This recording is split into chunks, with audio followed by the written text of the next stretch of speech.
Chapter 748.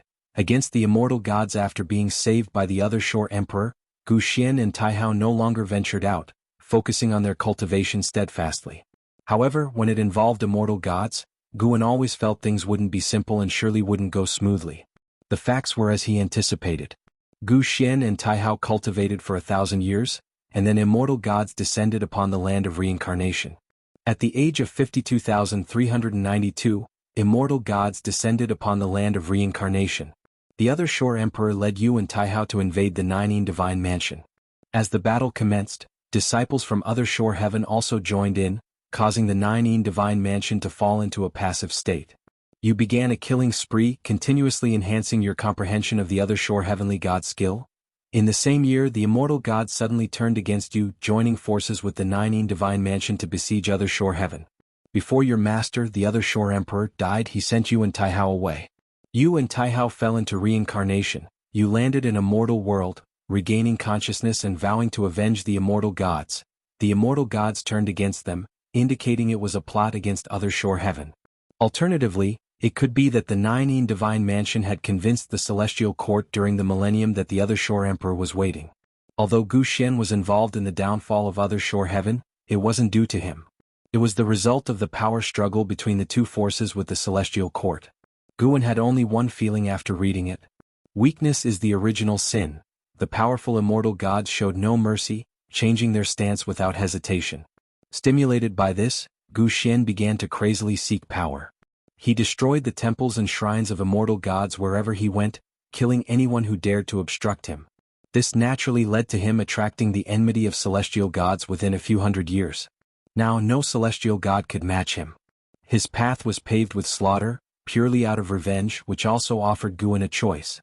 Gu Xian started traveling to all heavens and myriad realms, targeting celestial gods specifically, as they were the easiest immortal gods for him to find. They existed in every great thousand world. The title of Immortal Slayer began to spread.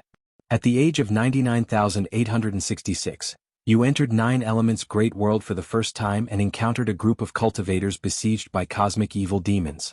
You intervened to save them, and one of the female cultivators called out your name. You then realized it was Yan Yueshi, whom you had rejected back then. Reuniting after a long time, you found her temperament had drastically changed. No longer as reckless as before, but very steady. She wanted to apologize, saying her words back then were nonsense. At her invitation, you headed towards the main world of Nine Elements' great world, Yan Yueshi. Seeing her change in attitude, Guan was somewhat pleased. Of course, even if she suddenly turned against Gu Xian and plotted against him, he wouldn't mind. Surviving until now was already profitable. Anything further was just a gain. After arriving at Nine Elements' great world, the sect of Yan Yueshi and others faced troubles from their enemies, even leading to fierce confrontations. Gu Xian couldn't stand it, intervening directly, using bloodshed to instill fear. Subsequently, he started a killing spree in Nine Elements' great world, targeting either Yan Yuexi's enemies or followers of celestial gods, forcing the immortal gods to reveal themselves. But he was at the Taiqing Golden Immortal Realm, and with his past achievements, the celestial gods in Nine Elements' great world hesitated to face him. When the celestial gods finally appeared, they brought a celestial army. Even immortal monarchs joined the fray. The epic battle shook the entire great world. In the same year, Gu Xian traversed several great thousand worlds, constantly pursued by immortal gods, locked in relentless conflict. It was only until the following year that Gu Xian astonishingly chose to break through during battle, achieving the heaven-opening Daluo Immortal Realm. The immense thunder of the great Tao annihilated millions of heavenly soldiers, forcing out an even more powerful immortal god. A mysterious giant hand crossed time and space, seriously injuring Gu Xian, who had just reached the heaven-opening Daluo Immortal Realm. At the critical moment, Taihao appeared and rescued Gu Xian, the two of them escaping to the underworld once again. Gu Xian now harbored immense hatred towards immortal gods, beginning a relentless killing spree of any beings that accidentally wandered into the underworld. Taihao couldn't stop him but remained by his side. After 10,000 years, Gu Xian reached the Miaojin Daluo Immortal Realm, shaking the entire underworld. Numerous great powers came to visit him. Even the Nineteen Divine Mansion sent people, who were immediately killed by him. After the visitors dispersed, Taihao challenged him, wanting to spar. Guan then faced the choice of whether to accept the challenge. He unhesitatingly chose to accept, believing from previous hints that Taihao was extraordinary. Being able to save Gu Xian from immortal gods was evidence enough of his prowess, making it an ideal opportunity to gauge his strength. Thus, Gu Xian began a fierce battle with Taihao. This battle lasted over 10,000 years without yielding a winner. During their combat, they also wreaked havoc upon the Nine Divine Mansion and eventually fell into the Netherworld. During the combat, Gu Xian's other Shore Heavenly God skill, Profound Abyss Yin-Yang Guard, and Nine Heavens True Dragon Chi continuously improved, evidently utilizing lifespan to evolve abilities. Yet despite this, Gu Xian didn't gain an advantage over Taihao according to the prompts. This guy is indeed strong. His name carries Hao, See Tichnell Fire. NT website on Google to access chapters of novels early and in the highest quality. Guan raised his eyebrows, deep in thought. Sharing a name isn't much, but at higher realms the taboo becomes greater. Someone at Taihao's realm wouldn't easily use Hao as part of their name. Could Taihao have a connection with the Celestial Court? The more he thought about it, the more plausible it seemed. Gu Xian survived 2 immortal god sieges with Taihao present each time. At the age of 110,271, Taihao halts the battle, declaring it a draw. Do you accept? Yes. You chose to accept. Taihao praised your talent and comprehension as the strongest he has ever seen, agreeing to spar again after surpassing the Daluo immortal realm. You happily agreed. Afterwards, you two decided to rest for 100 years and then completely flatten the Nine Divine Mansion. At the age of 110,371, you and Taihao descended upon the Nine Divine Mansion, destroying it. As you prepared to wipe them out, a Dao Extreme Daluo Immortal arrived. Feeling he wasn't an opponent, Taihao pulled you away, and you two left the underworld, arriving in the mortal world. At the age of 110,372, you and Taihao arrived at the Taisher Great World, which was being ravaged by chaos evil demons. You chose to intervene, and within less than half a year, you eradicated the chaos evil demons in this world. At the age of 110,399, you and Taihao arrived at Abyss Dao Sea and discovered a spiritual spring by chance. You chose to bathe there, strengthening your bodies. Ghost Third Brother's ghost body also transformed. At the age of 110,653, you and Taihao left Abyss Dao Sea, entering the path of the Great Dao. You encountered the birth of a Taoist emperor who, noticing your formidable aura, chose to attack you. You killed him fiercely, offending his sect behind him.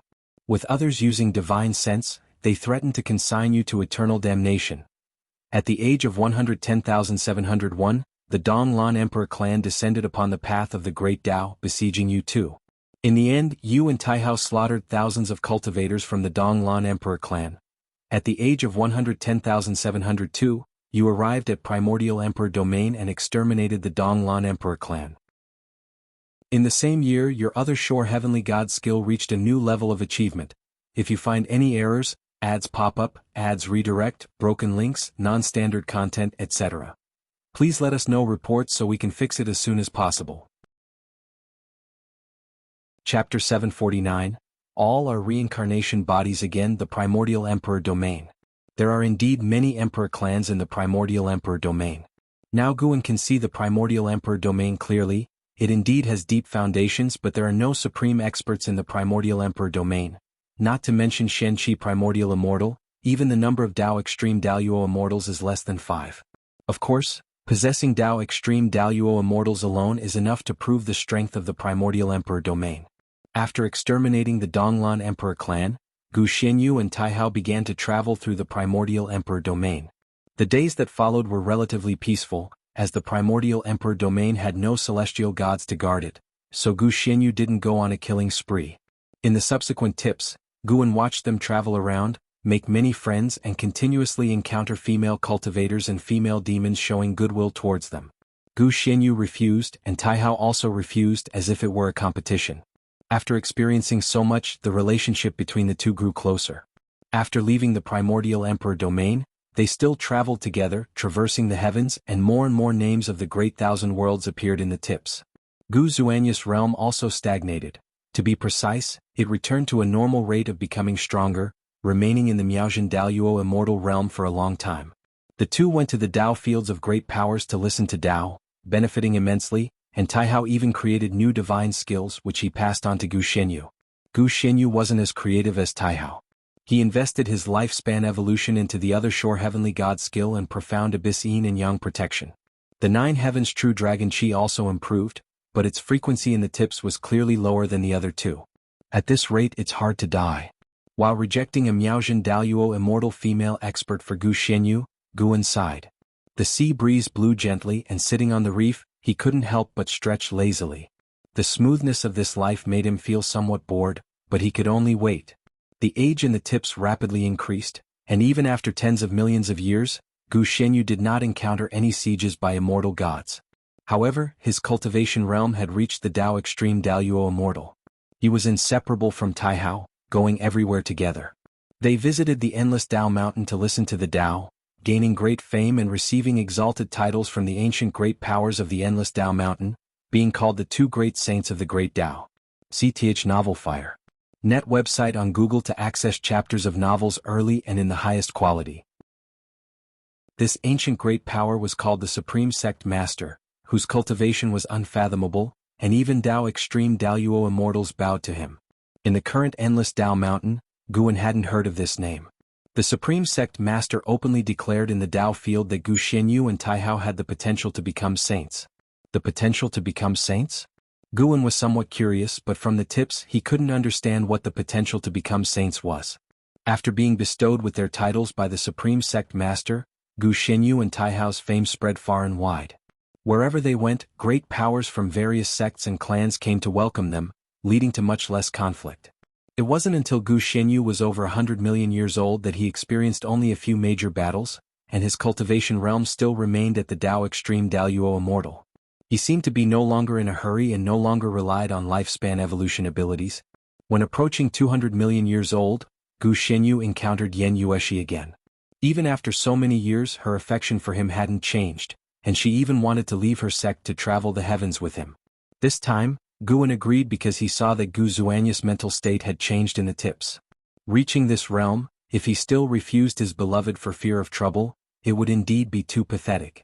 Yan Yuexis joining greatly displeased Taihao, leading to many arguments between the two, often stopped by Gu Zuanyu's words.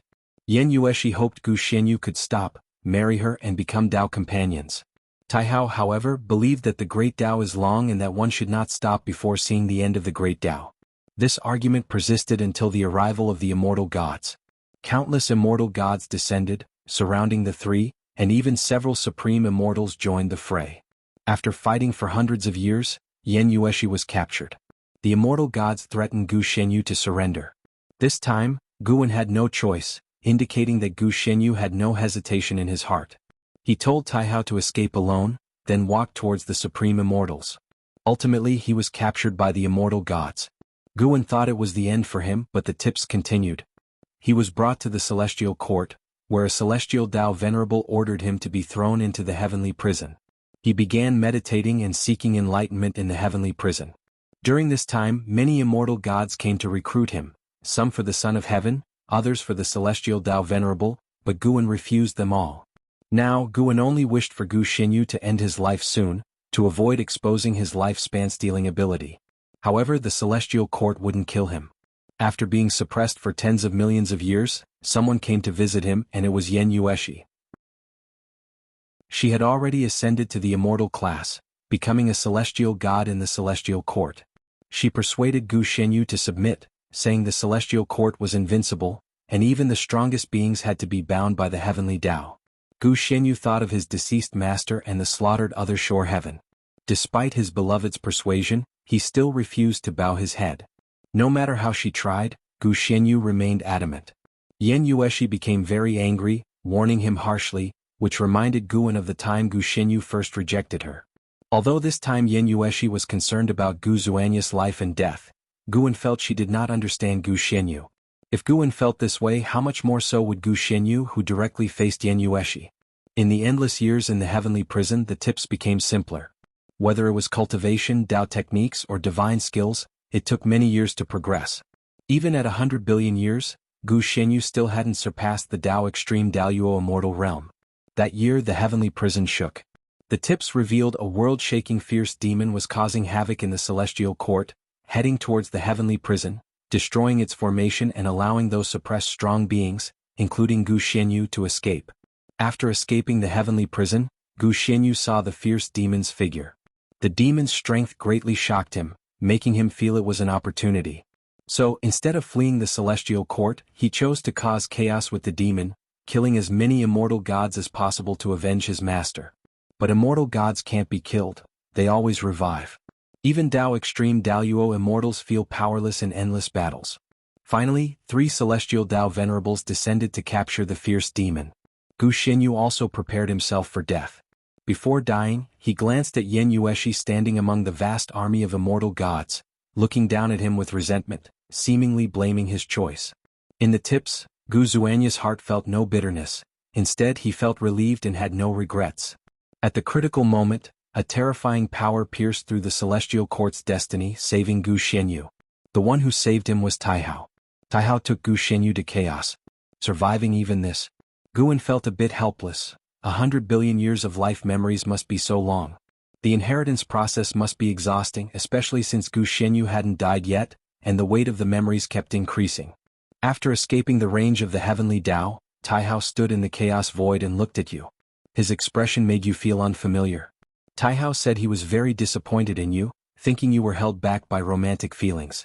Without Yen Yueshi you wouldn't have ended up like this. He couldn't stand your current state and challenged you to a life and death duel. Looking into his eyes, you knew he was serious and you accepted the challenge. After an epic battle lasting a billion years in the collapsing and chaotic Great Tao Void, you and Taihao perished together. Before your consciousness completely dissipated, you realized that you were just a reincarnation body. Not only you but Taihao was also a reincarnation body of some existence, emitting a celestial Tao destiny far surpassing the celestial Tao Venerable. Meeting Taihao's gaze, you seemed to comprehend that your battle would continue. You are killed. Reincarnation ends. If you find any errors, ads pop up, ads redirect, broken links, non-standard content, etc., please let us know reports so we can fix it as soon as possible.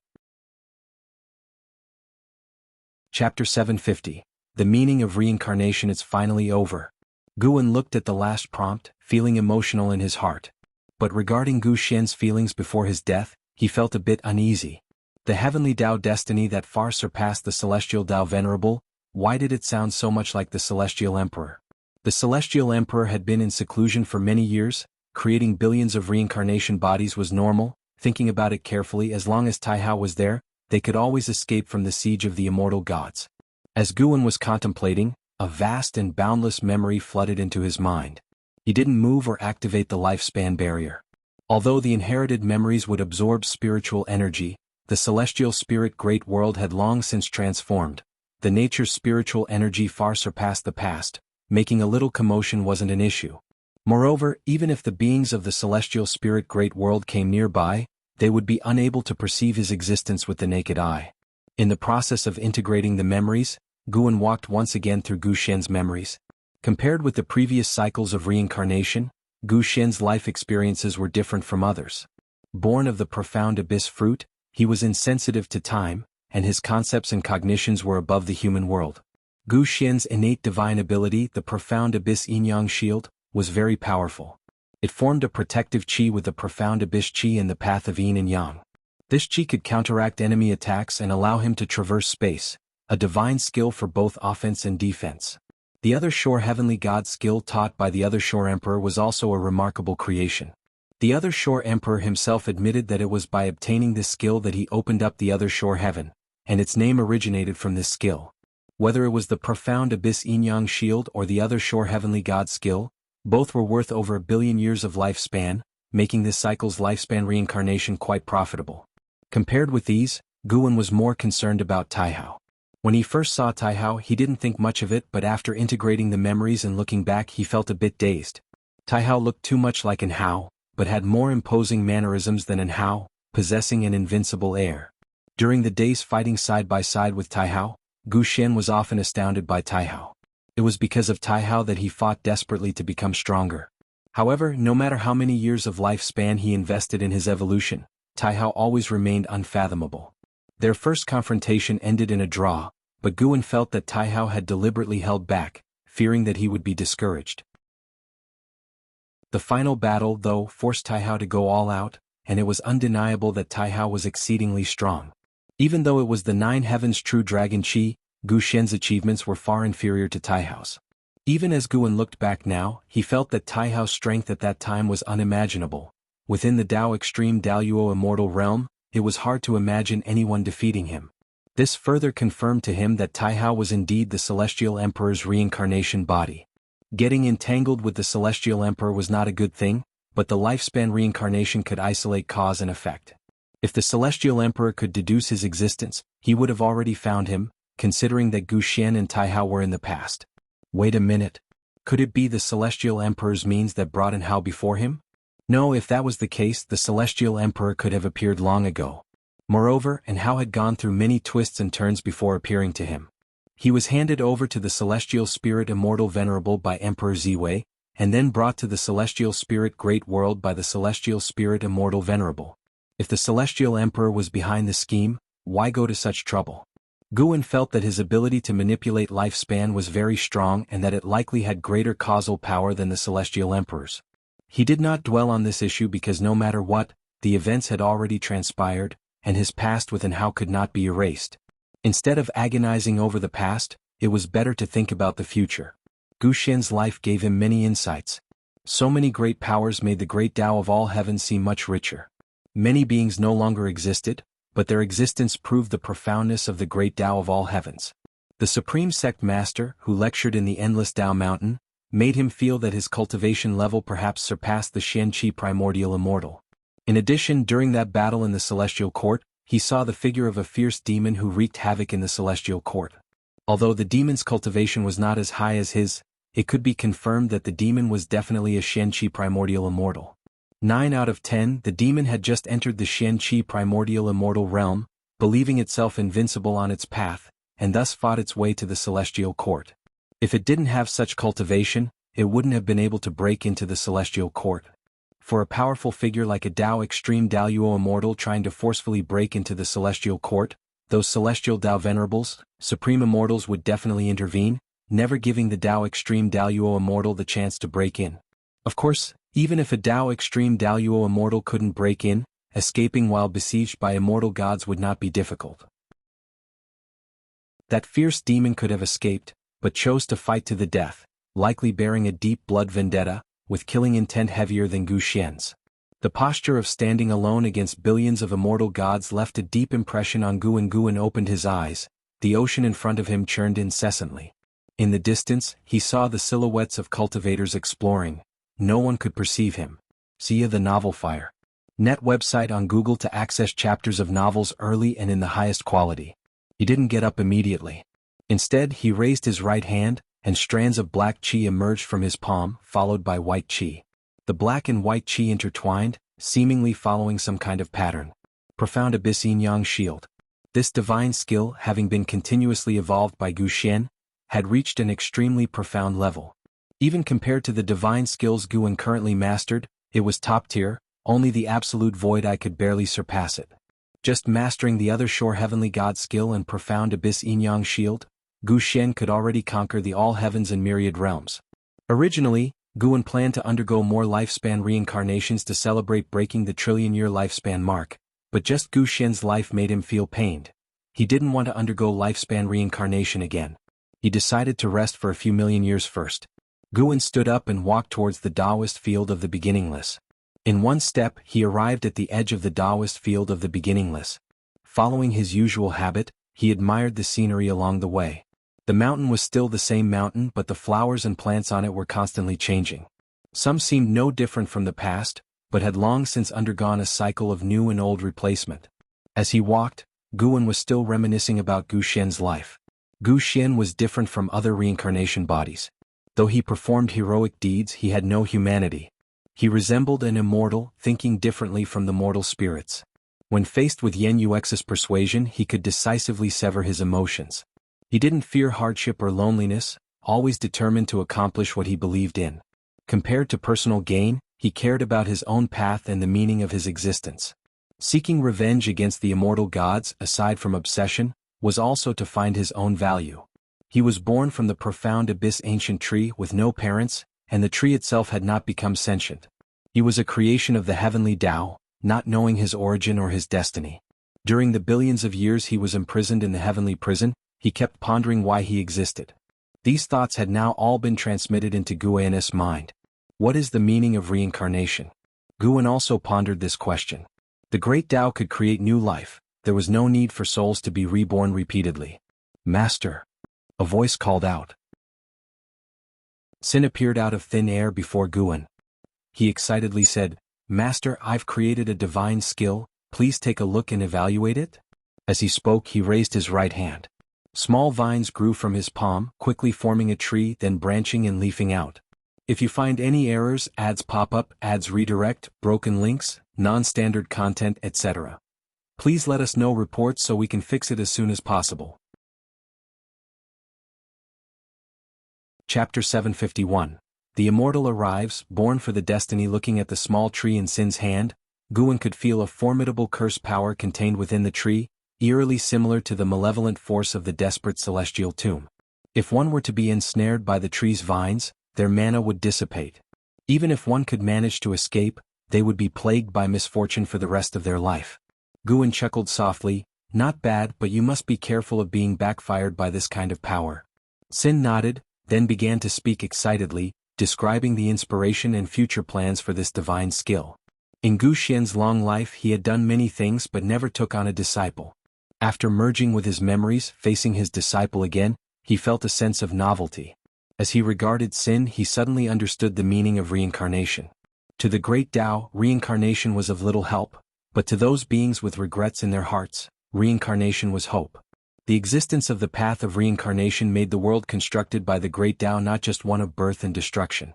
Having figured this out, Guan no longer dwelled on the matter. Compared to such questions, there were many other things worth pondering. What shall I do tomorrow? Should I listen to music or indulge in wine and pleasure? Never mind, I'll combine both. In the darkness, a figure appeared out of thin air, his entire body shining with the strong light of the heavenly Tao, clad in heavy silver armor and wrapped in a long golden scarf, looking extraordinarily divine. He lowered his eyes, his expression cold and indifferent, and within his eyes, specks of starlight appeared, seemingly containing two universes. Indeed, full of life, but alas, everything shall be reshaped. The happiness, pain, hatred, and hope you now possess will become meaningless, yet seeing the presence of immortal gods in one's lifetime is fortunate enough, a life not lived in vain. The silver armor immortal god muttered to himself as he raised his right hand, and a golden scroll appeared in his hand, unfolding it with his left hand. In an instant, the scroll burst forth with brilliant golden light, dazzling like the sun, illuminating the darkness. Strands of golden energy gushed out, increasingly faster, countless in number, all flying toward the darkness below, forming a magnificent river of golden chi. At the same time, deep within the void of the 3,000 great worlds emerged innumerable golden chi, quickly growing larger, surging toward the heavens and the earth of various realms.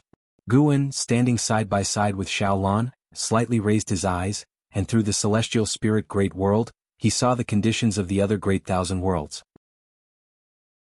A powerful force of immortal gods was descending. This force would present all beings the vision of the immortal gods' arrival, and convey the will to compete for destiny, telling them how to survive the upcoming calamity. To end killing by killing, to strive by fighting. Brother Gu, do you think there's a genius in our Xiao family? Xiaolan turned her head to look at Guan, smiling as she asked. They stood at the eaves of a palace, overlooking a vast square in front, where tens of thousands of disciples of the Xiao family were meditating and absorbing qi. The spiritual energy formed spirals of varying sizes, creating a spectacular scene, while the edge of the square was marked by a sheer cliff, thick fog shrouding the mountain, as if fairy traces were hidden within the mist. Guan replied, compared to our era, these disciples are all geniuses. Xiaolan shook her head and laughed, as you said, compared to the past, but in the current human world they are nothing. Even the lowest mortals in our continent are engaging in immortal cultivation. Upon reaching adulthood, they possess qi power comparable to the Foundation establishment realm. The standard for talent has long changed. What she spoke of was the continent in which the Xiao family resided, where even the lowest mortals were cultivating immortality. Indeed, the celestial spirit great world was gradually detaching from the mortal realm. With the strengthening of the celestial Tao destiny of the celestial spirit great world, more ascenders would be guided to this realm. To the beings of the lower realm, the celestial spirit great world was equivalent to the immortal realm, vast beyond imagination, where one could pursue longevity. Guan nodded slightly, not responding further.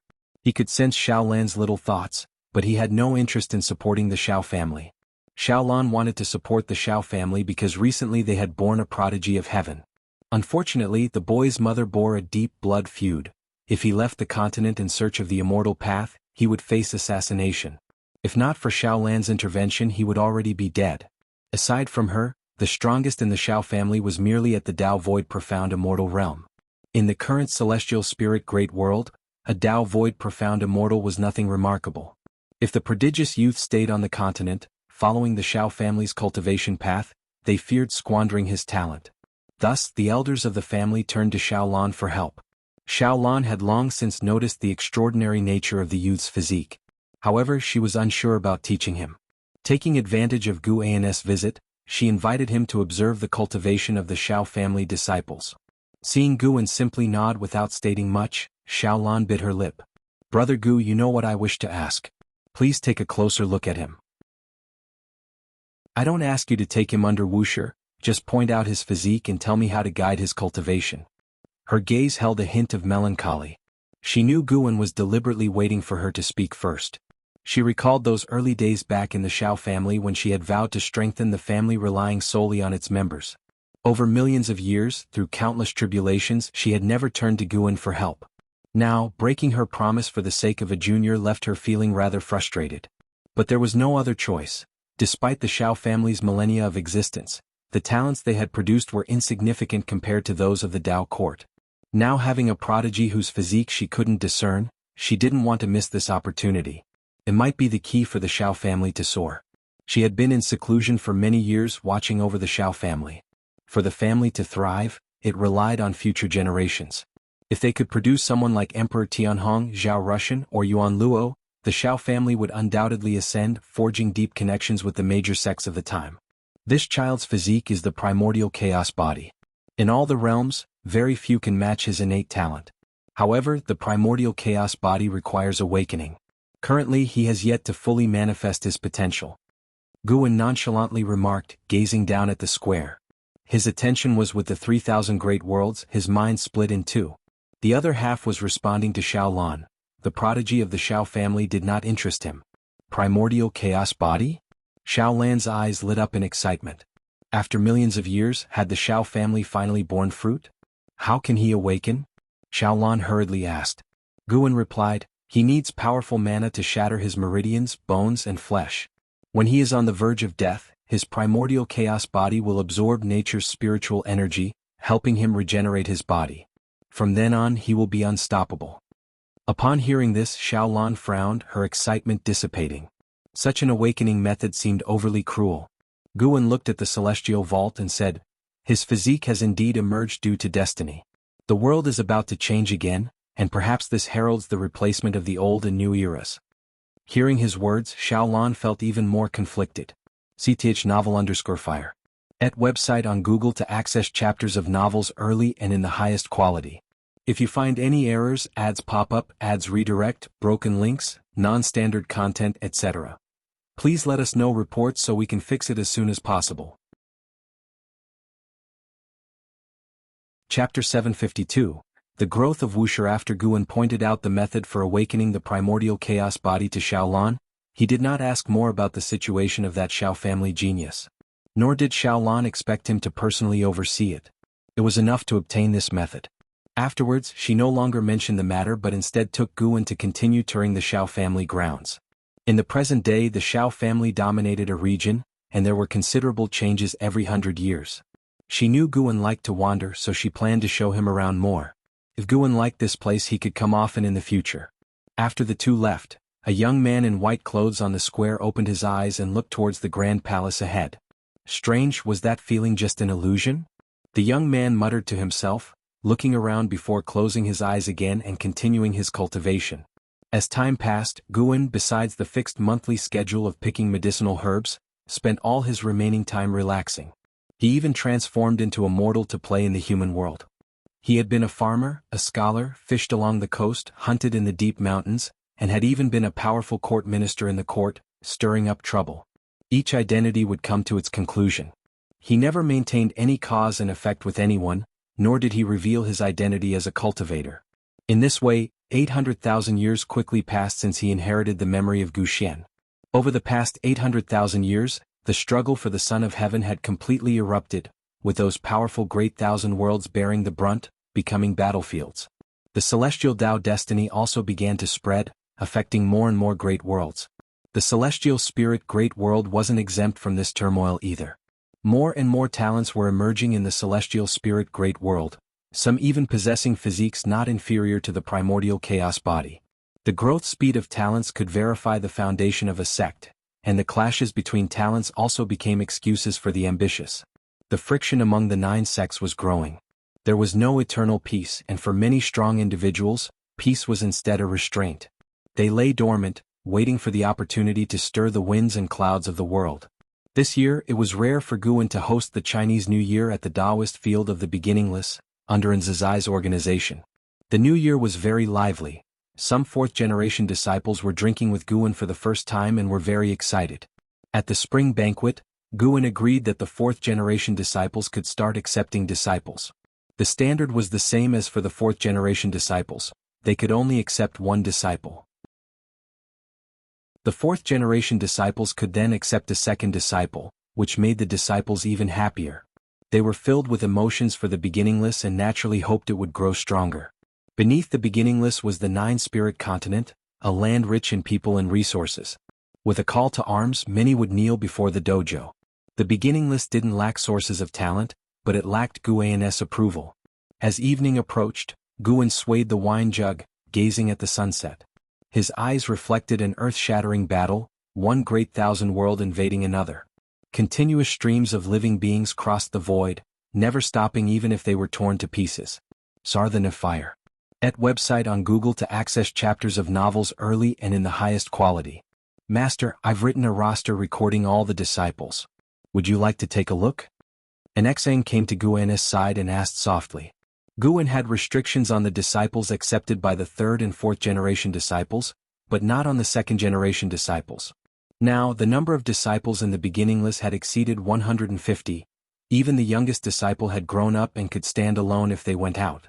Of course, to leave the Beginningless, one must at least cultivate to the Zizai immortal realm. Guan accepted the roster, opened it with one hand and reviewed it carefully.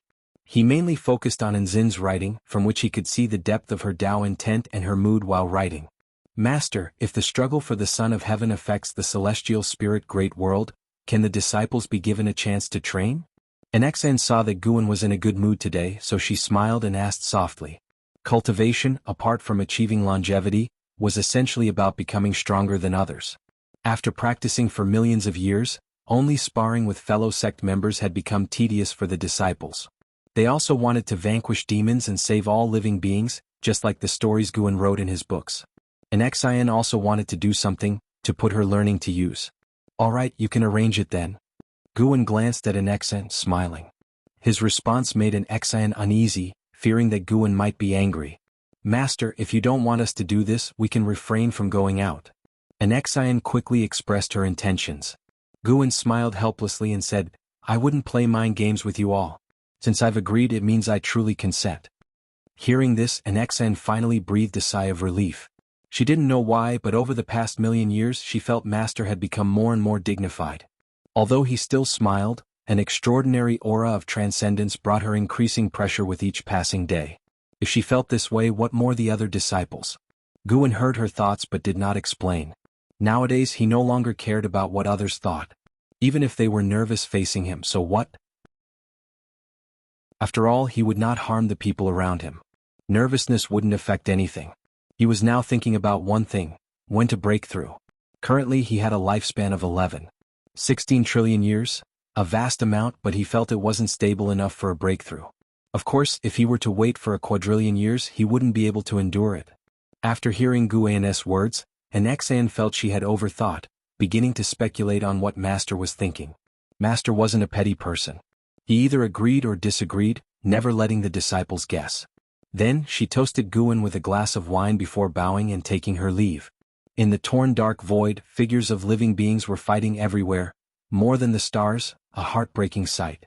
Explosions appeared continuously in all directions, with distortions in time and space, mysterious shadows traversing the darkness. Jianghu, clad in silver armor, was also fighting. He wielded a long spear, his momentum unstoppable. No one could block him, and his gaze was always fixed on a massive shadow in the distance. Molo Qilin. Jianghu didn't know the name of this demon, nor could he see its true form, only the crimson eyes of the Molo Qilin, which filled him with dread. What a terrifying evil demon! Its momentum was even stronger than the celestial calming god. He was filled with confusion, wondering how the Son of Heaven could drive such an evil demon to fight for him.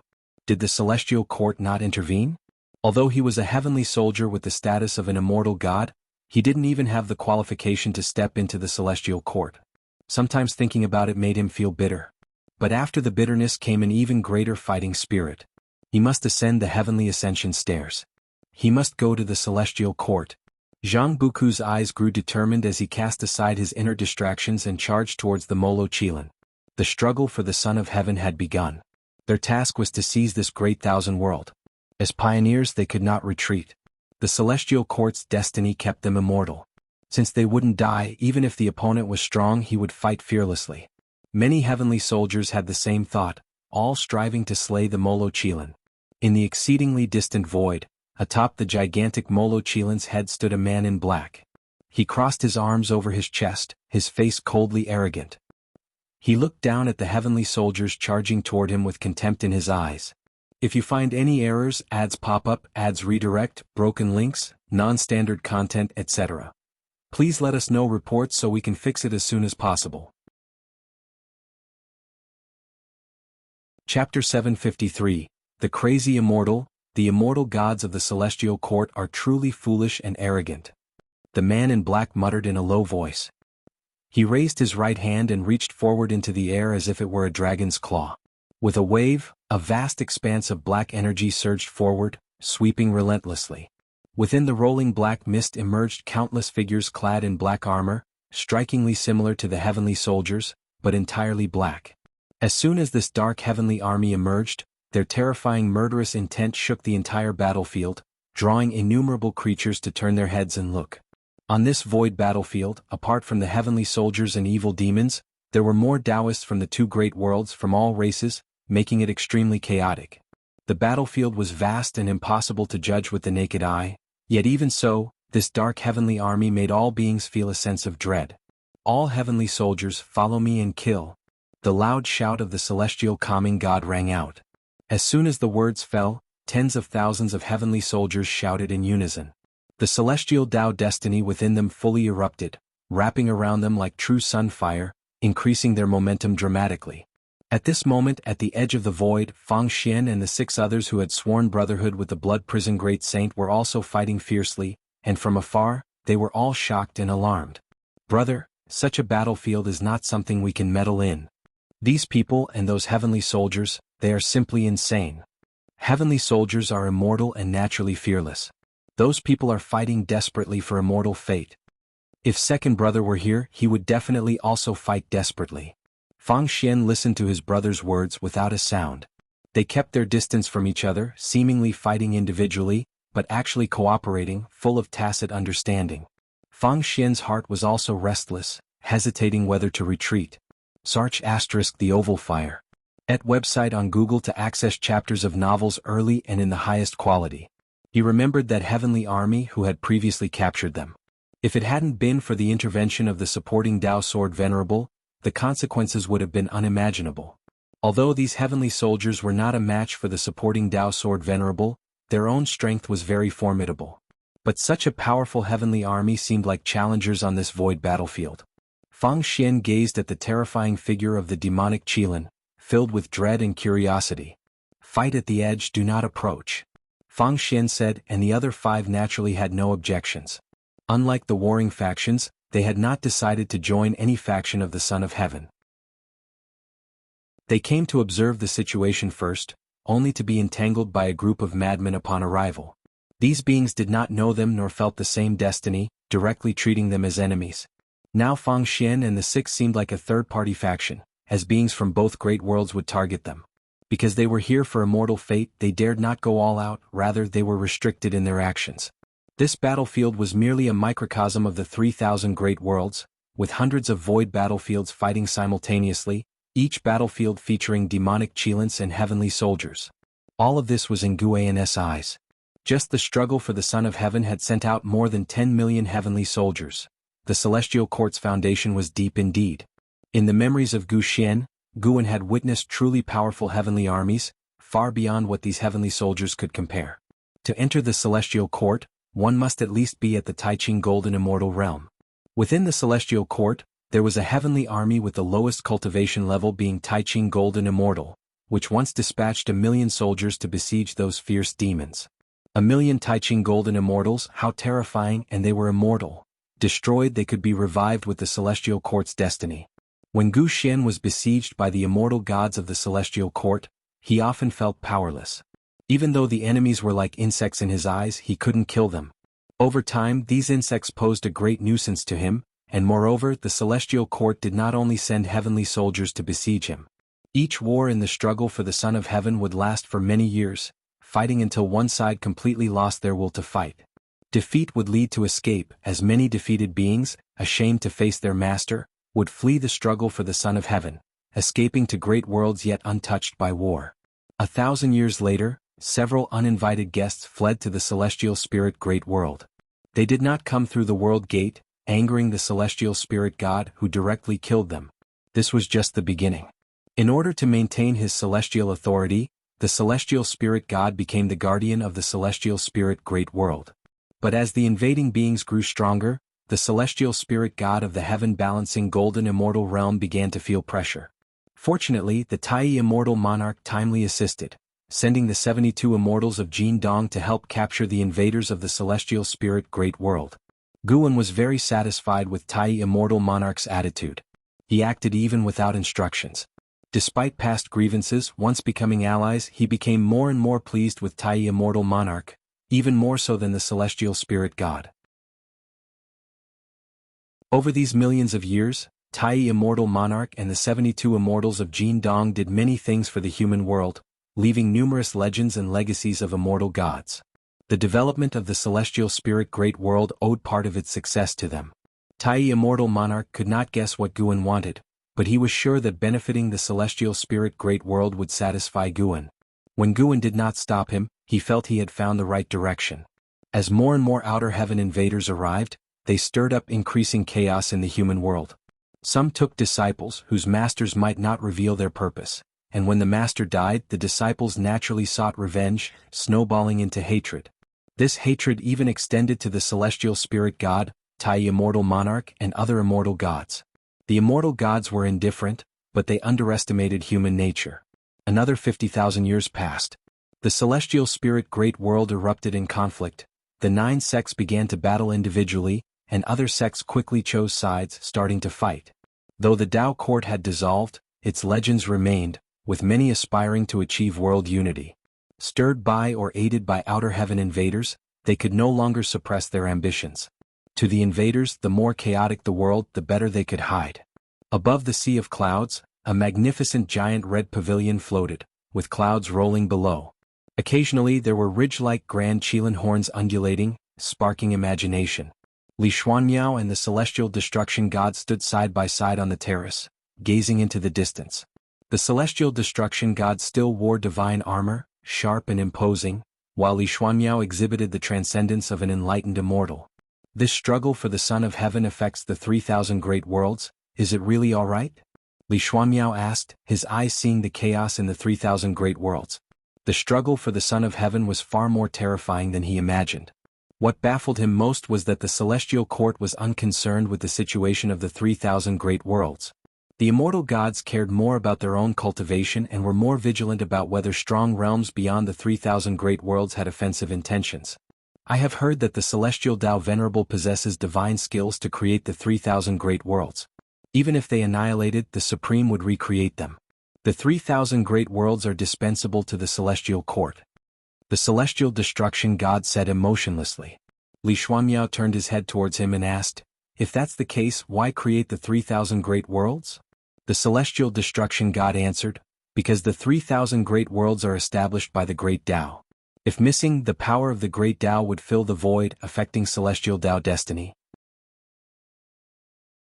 Moreover, the celestial court needs all living beings' worship to enhance destiny. If you find any errors, ads pop up, ads redirect, broken links, non-standard content, etc., please let us know reports so we can fix it as soon as possible. Chapter 754. The Inevitable Conclusion. The celestial destruction god's response made profound mystery think of many possibilities, and he began to suspect heavenly Tao itself. The two fell into silence, each lost in thought. The enormous red pavilion continued its journey, the mysterious ridged armor below subtly visible through the clouds, with a low thunder-like breathing sound faintly heard. Alright, don't overthink it. You are already an immortal god and should no longer view problems from a mortal's perspective. Excessive compassion will only harm you. The celestial court has celestial rules. If you stay in the celestial court long enough, you'll realize that all your current concerns are meaningless. The celestial destruction god spoke. Although his immortal position was one rank lower than Profound Mystery, their relationship was very amiable, and Profound Mystery did not require him to be overly formal in private. Profound Mystery nodded and said, "Perhaps I really do need to adjust my mindset." Saying this, he still felt a deep dissatisfaction with the immortal gods. The reason he had followed Guan initially was that he believed Guan to be an immortal god. Later, real immortal gods appeared, but they were not like he had imagined. The true protector of all living beings was Guan. When he arrived at the celestial court, he held on to a faint hope that the celestial court internally would be compassionate towards all living beings, but that turned out not to be the case. In the celestial court, let alone compassion for mortal spirits, if he didn't initiate, not a single immortal god would mention the 3,000 great worlds. He heard more about Primordial Emperor Domain, Misty Immortal Court, Endless Tao Mountain, Abyss Tao Sea and other great Tao realms. The different levels made it difficult for Profound Mystery to adapt. The 3,000 great worlds had so little presence. How could he not feel disheartened? This struggle for the Son of Heaven is likely to last many years.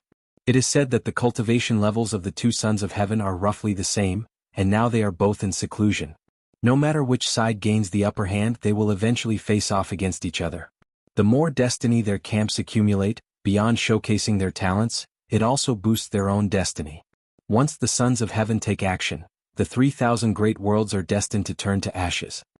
The celestial destruction god spoke softly and then paused before saying, "With the divine venerables around, the struggle for the Son of Heaven should not involve us. You can rest easy."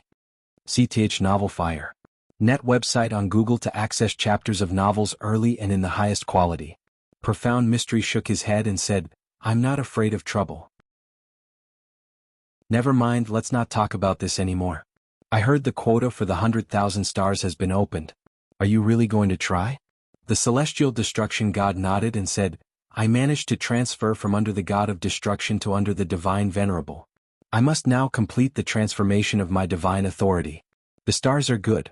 It allows for peaceful cultivation and easier access to the great Tao." Profound Mystery, being an immortal monarch, had yet to secure a specific immortal authority. However, he was not worried because his master, the radiant divine venerable, had already made arrangements for him. Now, apart from cultivation, he represented his master, walking through the heavenly realm, using his master's name to acquaint himself with various immortal gods. The two began discussing their upcoming travels. The immortal palace they were visiting also had significant backing, and even the celestial destruction god looked forward to this trip. He benefited from Profound Mystery's influence. This kind of visit wasn't just for conversation. They would either get to hear the Tao or receive the other's bounty. Not only did various immortal gods respect the radiant divine venerable, but they also had high hopes for Profound Mystery's future. Anyone who could pass the heavenly Tao's test and ascend had boundless potential. The test imposed by the heavenly Tao was a battle between mortal spirits and immortal gods, its difficulty nearly impossible to overcome. Despite the celestial court owning countless universes, those who could ascend like Profound Mystery were few and far between. Many relied on connections with immortal gods for selection to immortality. A day in heaven is a year on earth, and conflicts in the 3,000 great worlds were rapidly evolving. Another 10,000 years passed, and there was no pure land left in the 3,000 great worlds, filled everywhere with slaughter and war. This year, in the celestial spirit great world, sects were contending for supremacy externally, while evil demons invaded from outside. Even the celestial spirit god guarding the world gate experienced defeat. Disciples of Wuxia began to emerge, rescuing the suffering beings. In the imperial palace on the Tai Tsang continent, Guan was playing chess with Li Xiandao. The weather was cool and a gentle breeze stroked their hair. At this moment, Li Xiandao frowned deeply, pondering. Guan casually waved a folding fan in one hand and held a teacup in the other, feeling utterly at ease. Even the 10 or so shooting stars streaking across the sky did not catch his attention. Li Xiandao took a deep breath and said, "I lost."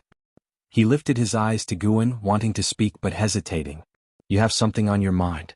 Speak up, don't hold it in," Guan said with a smile. As long as he didn't deliberately avoid it, anyone's inner thoughts would directly reach his ears. However, some words still needed to be said by the other party. Li Xiandao stared at Guan intently and said, "There are unified sects in this world, but no unified imperial dynasty. Even the bygone holy court focused primarily on the immortal cultivation realm, disregarding the safety and well-being of common people. I want the Tai Tsang dynasty to become the ruler of the world. I want to be an unprecedented emperor." Over the years, Li Xiandao had always been cautious, considering Guan in every decision to avoid disapproval, which was why the Tai Tsang dynasty had remained problem-free. With Guan around, Li Xiandao never acted recklessly. But over time he too would feel weary and needed a greater goal to invigorate himself. "If you want to contend, then contend. I've never restricted or obstructed you, have I?" Guan said with a shake of his head and a laugh. Li Xiandao breathed a sigh of relief. It was good that Guan didn't mind. "Then I will strive for it." Over the years, the Tai Tsang dynasty has been accumulating power. Since Yang Jian left, Long Teng has taken on the responsibilities. He is even stronger than Yang Jian. Speaking of this, pride filled Li Zuando's face. Long Teng was the son of Long Qin, equivalent to Guan's grand disciple. By virtue of this relationship, Li Xiandao treated Long Teng very well, even allowing the Long family to grow strong. Long Teng did not disappoint him, never overstepping bounds. In both the court and among the people, there was jest that Long Teng was more like a crown prince. Long Teng had indeed grown significantly, achieving the title of primordial Dao Emperor in his youth. Now he had reached the cultivation level of Daoist Zhangzhizai Immortal. He was the face of the Tai Tsang dynasty, and even if he did not take action, no force dared to offend the Tai Tsang dynasty in the surrounding seas. He had come this far with considerable help from Guan. Long Teng's magnanimous and upright character greatly aligned with Guan's preferences.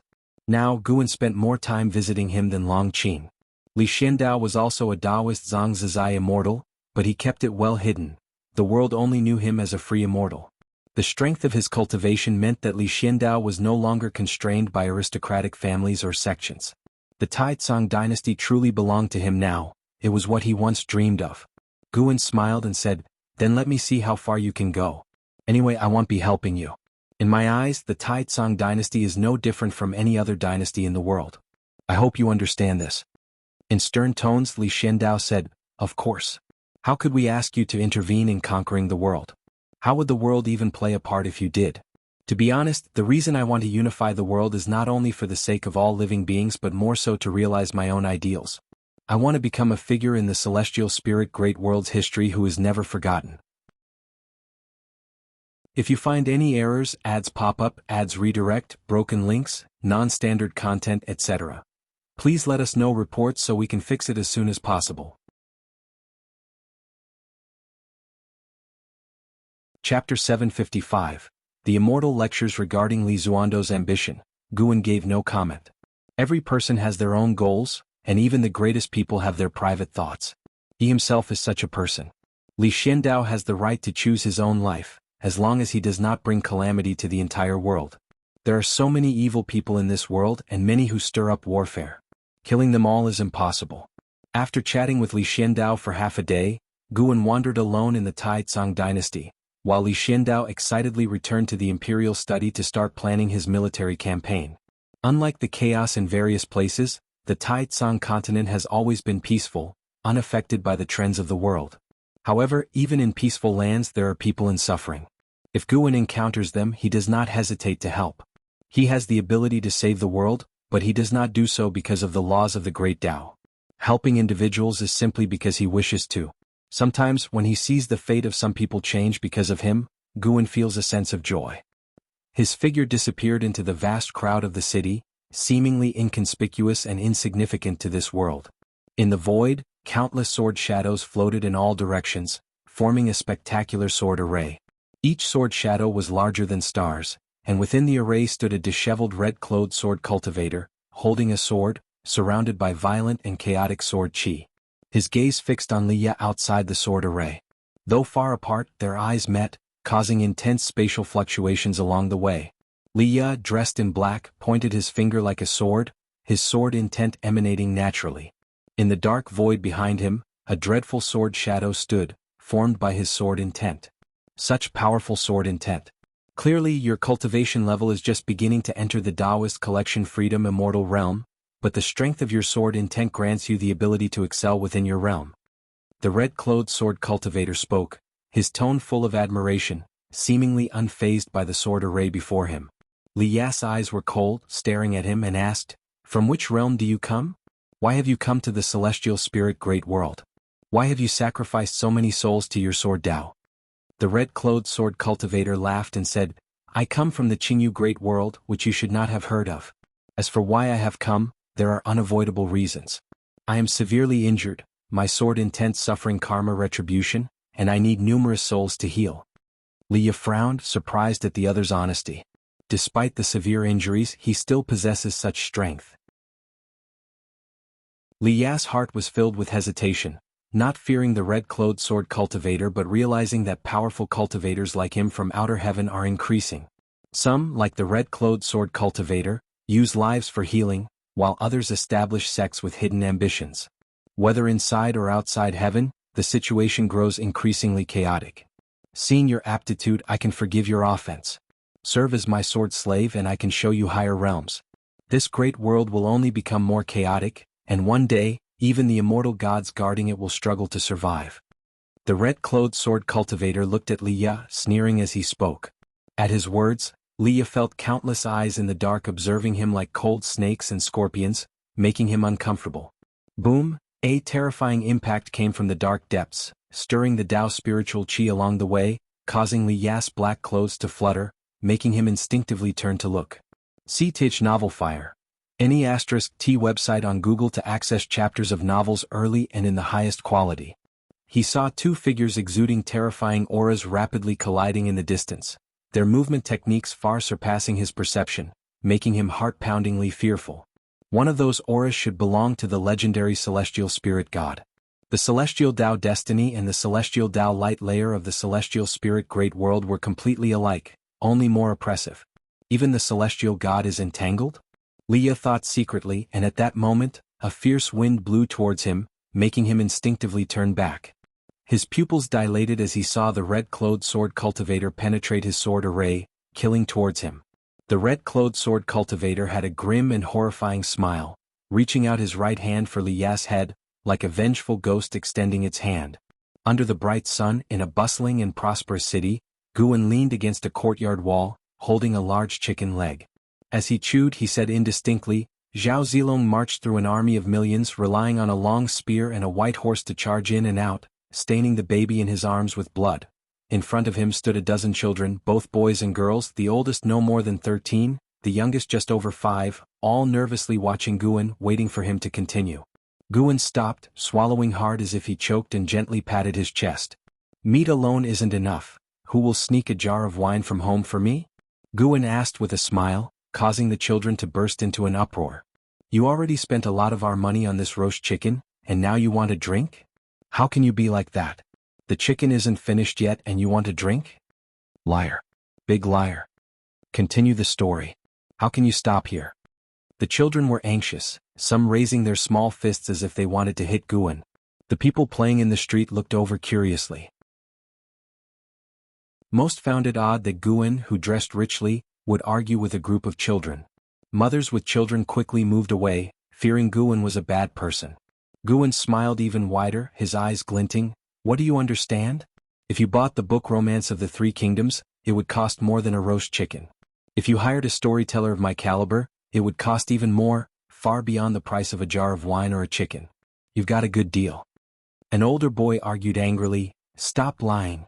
It's not an immortal book, it can't be that expensive." "Hey, don't say. There's indeed a version of Romance of the Three Kingdoms about immortal cultivation. Do you know what cultivation technique Zhao Zilong practiced? Gu An's words quickly dispelled the boy's anger, replaced with curiosity, as other children also showed curious expressions. Guan did not continue to speak but started to devour the chicken leg rapidly, the children urging him. Bang! A figure fell from the sky, landing on a nearby street, raising rolling dust and a strong wind, scaring the children in front of Guan into screams. The people in the street began to flee, turning everything into chaos. As the dust settled, two figures appeared. It was the red-clothed sword cultivator and Li Ya. The red-clothed sword cultivator held Li Ya by the neck with one hand, raising him in the air, covered in blood and very miserable. Still refused to submit? I've been very restrained, otherwise this city would have turned to ashes. If you don't agree, I'll extract the souls of everyone in this city before your eyes to offer as sacrifices, the red-clothed sword cultivator sneered. Then his gaze swept around and quickly focused on Guan and the group of children gathered by the courtyard wall, making them stand out conspicuously. Li Ya faced away from Guan, unable to sense his presence, but noticed the red-clothed sword cultivator's gaze, glancing with his peripheral vision. His pupils shrank and a strange smile appeared on his face. If you find any errors, ads pop up, ads redirect, broken links, non-standard content, etc. Please let us know reports so we can fix it as soon as possible. Chapter 756. Unknown Threat. Li Ya was delighted when he saw Guan, so a smile appeared on his face, but this delight was quickly replaced by embarrassment. SAR the Novel Fire. Any *T website on Google to access chapters of novels early and in the highest quality. Every time he met Guan he bragged about how free he was outside. Previously, Li Xianyu had exposed his lies in front of Guan, saying he often got injured. It was hard for him to cope with that, and this time he got caught red-handed by Guan. How could he not be embarrassed? The red-clothed sword cultivator noticed the change in Li Ya's expression. He squinted at Guan, who was surrounded by children, and sneered, "You know this person?" Li Ya replied with difficulty, "I advise you not to act recklessly or else." Before he finished speaking, the red-clothed sword cultivator grabbed him and appeared out of nowhere, standing before the children, scaring them away with cries. The red-clothed sword cultivator scrutinized Guan and asked, "Did you come specifically to rescue him? How could there be such a coincidence? He descended from the sky, chose a random city, and yet he encountered the captive's acquaintance." Guan looked at the red-clothed sword cultivator and smiled, "I could be or maybe not. If you put him down now, there might still be room to settle the conflict between you two." Umph.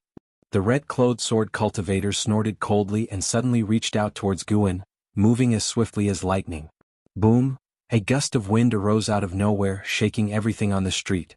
The robes of the red-clothed sword cultivator and Li Ya fluttered violently, their eyes widened with fear. Impossible. His hand was blocked by an invisible force, unable to touch Guan. What astonished him the most was that the aura he released should have been enough to obliterate everything within 1,000,000 miles, yet apart from the strong wind, nothing was destroyed around him. In a split second he realized the vast difference in power between him and his opponent. Even if he wasn't seriously injured, he wouldn't be a match for this person. "Senior. The red-clothed sword cultivator hurriedly spoke, but before he could finish, Guan's eyes turned cold and he turned to ash. But Li Ya fell to the ground, half kneeling, and touched his throat, feeling the cold mana dissipating. He turned to Guan and couldn't help but ask, "Did you come specifically to rescue me? You have successfully taken 31,782,281 years of lifespan from the Red Sword Ghost Demon, late stage of heaven encompassing free immortal realm. Only 31 million years of lifespan, a bit too little." Guan replied, "I have been in this city for 2 days, telling those children the story of the romance of the 3 kingdoms. I've almost finished half of it." Upon hearing this, Li Ya was horrified. Could it be that Guan had foreseen things to this extent? That red-clothed sword cultivator randomly chose a place to descend but happened to land near Guan. During the descent he didn't feel Guan's presence, which means Guan really calculated that he would come here, and it was 2 days ago. Li Ya was now the primordial Dao Emperor, his cultivation level had reached the Taoist collection freedom immortal realm, and he had his understanding of the path of cause and effect derivation. However, he still couldn't fathom how Guan did it. It was too incredible. Seeing Li Ya's terrified expression, Guan asked with a smile, "What? Do you want me to reveal a bit of heavenly secrets to you? Like today's calamity you will face more of in the future?" No. I don't want to know. Leah hurriedly interrupted, extremely flustered. Even so, Guan's words already left him cold. Would he face similar troubles in the future? Although he often got injured and said he didn't mind, who would want to get hurt if they could avoid it? Leah wasn't a masochist. He didn't fight to get badly injured every time. Unfortunately, his strength was inadequate. Guan changed the topic and asked, "Do you need my help to heal?"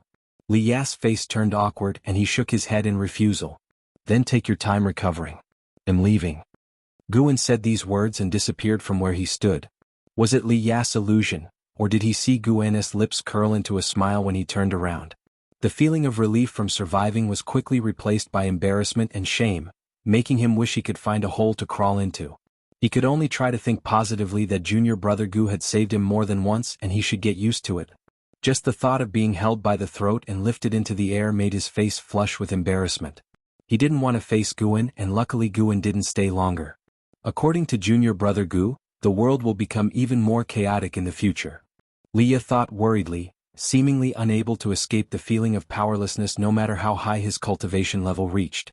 The path of the great Tao was indeed long. When could he become like junior brother Gu with the ability to laugh at the world?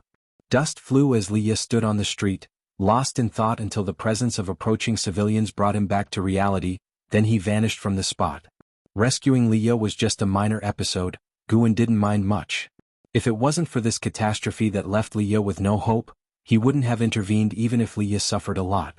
But this incident was enough to prove that the celestial spirit great world had been forced into the struggle for the Son of Heaven. Besides hiding and creating chaos, some of the outsiders were also working for the Son of Heaven to win over the major sections. In Guan's view, the celestial spirit great world would inevitably fall into turmoil. More and more outer heaven visitors and immortal gods appeared, causing the future of the celestial spirit great world to change daily, all reflected in Guan's eyes. He saw countless outcomes in the future. Knowing all results, he could choose the destiny he was satisfied with, but for now he didn't want to intervene. As long as the celestial court didn't invade the celestial spirit great world on a large scale, other situations were just minor skirmishes. In a good mood, Guan walked through the mountains, humming a tune while observing the changes in the destiny of heaven and earth. He saw many people's hardships. Even the Tai immortal monarch and the 72 immortals of Jianghu would fall into dire situations. On the other side, among the continuous mountains on a hillside, the 72 immortals of Jianghu were distributed, some meditating and cultivating, some comprehending the rules of heaven and earth, others deducing the future. The purple dragon star monarch looked towards the horizon, his brows furrowed slightly. A female immortal approached him curiously and asked, "Senior brother, what are you looking at? You've been frowning for quite a while." The purple dragon star monarch softly replied, "Something is watching the celestial spirit great world. Even I cannot fully deduce its cause." The female immortal said indifferently, "Now that the struggle for the Son of Heaven has begun, even though the 3,000 great worlds are inhabited by mortal spirits, there are always some Taoists. Perhaps someone is weighing whether to hide in this world." "No, it doesn't feel like a mortal spirit." The purple dragon star monarch shook his head. These words made the female immortal feel surprised. "Not a mortal spirit? You mean a Son of Heaven has targeted the celestial spirit great world?" the female immortal asked. The purple dragon star monarch replied, "It's not a Son of Heaven and it's not even an immortal. I can't say for sure, but maybe something wants to take advantage of the struggle for the Son of Heaven to commit evil in the 3,000 great worlds." Upon hearing this, the female immortal's face turned serious. Although the celestial court seemed unshakable, there were many hidden enemies, not just within the range of the celestial Tao destiny, but also many terrible beings in the chaos watching the celestial court, waiting for an opportunity. If you find any errors, ads pop up, ads redirect, broken links, non-standard content, etc., please let us know reports so we can fix it as soon as possible. Chapter 757. Tao Extreme Lectures on the Tao. Time continued to flow rapidly. In the ever-running river of time, new heroes kept emerging. Some met with death and defeat, while others continued to forge ahead meticulously. The chaotic world was a torment for the mortal spirits, yet for many cultivators, it was a rare opportunity. However, the opportunities they sought often hid an abyss representing death. Another 1,000,000 years passed. Guan, now 11,560,000 years old, was guiding a 7th-generation disciple in cultivation. Indeed, the 7th generation had emerged within the beginningless. Since disciples were now allowed to accept apprentices, Guan did not impose too strict restrictions on his grand disciples. His only requirement was to accept only one apprentice at a time, and only after that disciple had matured could they take on a second disciple. The beginningless did not engage in worldly disputes, but the grand world gate stood tall, symbolizing the pride of all disciples. Without Guan's orders, they adhered to strict apprenticeship selection. They only considered those who could potentially be the first among their peers. Duanli was very excited. He never expected that while training in the forest today, he would be chosen by ancestor Master Wuxia for guidance. He was so thrilled that he felt dizzy, and much of what Guan said was lost to him as his mind felt muddled. Guan was quite helpless. This boy was too easily excited, responding without understanding many things. "If you don't settle down soon, I'm leaving," Guan said sternly, instantly jolting Duanli back to his senses. "What am I doing?" Duanli broke into a cold sweat and quickly said in a trembling voice, "Ancestor, I'm sorry, I'm just too excited, I didn't mean it." He was so anxious that he was about to cry. In several decades within the beginningless Taoist field, he had only seen Guan a few times. This was his first conversation with Guan, and it was for cultivation guidance. If he angered Guan, his master, grandmaster and great-grandmaster wouldn't forgive him. "Alright, I'll teach you a brand new cultivation technique, how about that?" Guan suddenly said. How could Duanli refuse? He quickly bowed to thank Guan. Guan allowed Duanli to kneel. He raised his right hand and pointed his index finger at Duanli's forehead. Just as Duanli looked up, his pupils suddenly dilated, and he fell into a daze. Wuxia the Novel Fire. NT website on Google to access chapters of novels early and in the highest quality. Guan retracted his hand, walked past him, and headed out of the dojo, thinking about picking some matured medicinal herbs today. After an hour, Duanli trembled and woke as if from a dream. He hurriedly stood up, looking around and calling out for the ancestor. "Why are you shouting? Do you think you can call for the ancestor so casually?" An impatient voice came, and Duanli saw a figure emerge from the depths of the forest. Upon seeing the person's face, Duanli quickly bowed respectfully. "Grandmaster LV." Duanli said respectfully, his body tense. LV Xian walked up to him looking displeased. "Why were you calling out for the ancestor?" Today he had some free time and wandered into this forest. He had a vague impression of Duanli, remembering him as a 7th-generation disciple, given the number of disciples within the beginningless Taoist field. "Just now the ancestor taught me a cultivation technique. I wanted to thank him," Duanli answered truthfully.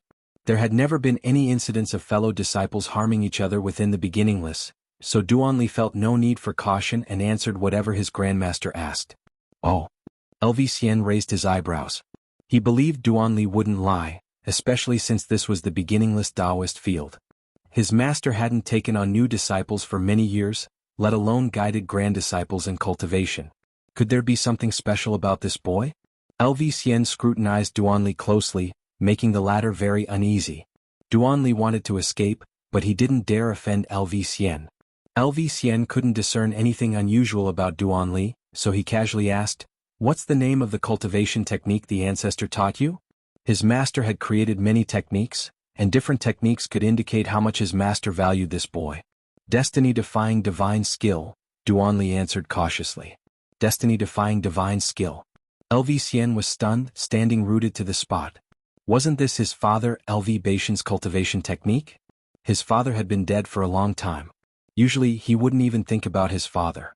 Growing up, knowing his body housed another soul, he harbored deep hatred for his father, wanting to personally kill him. But gradually he came to understand. Because he was busy exploring the outside world, he missed his father's funeral. He seemed indifferent, but a thorn remained in his heart. Unexpectedly, his master still remembered his father. LV Xian recalled how long ago, his father often discussed with him how to cultivate Guan into the next sect leader. Those years were long gone, the specific memories were fading, and his father's face had become blurred. "Grandmaster LV? Are you alright?" Duanli asked nervously, feeling anxious. Could this destiny-defying divine skill have some great significance? He believed the ancestor wouldn't harm him, but he feared the significant background of this skill might be beyond his capacity. LV Xian came to his senses, showing a complex smile. "Nothing, cultivate well.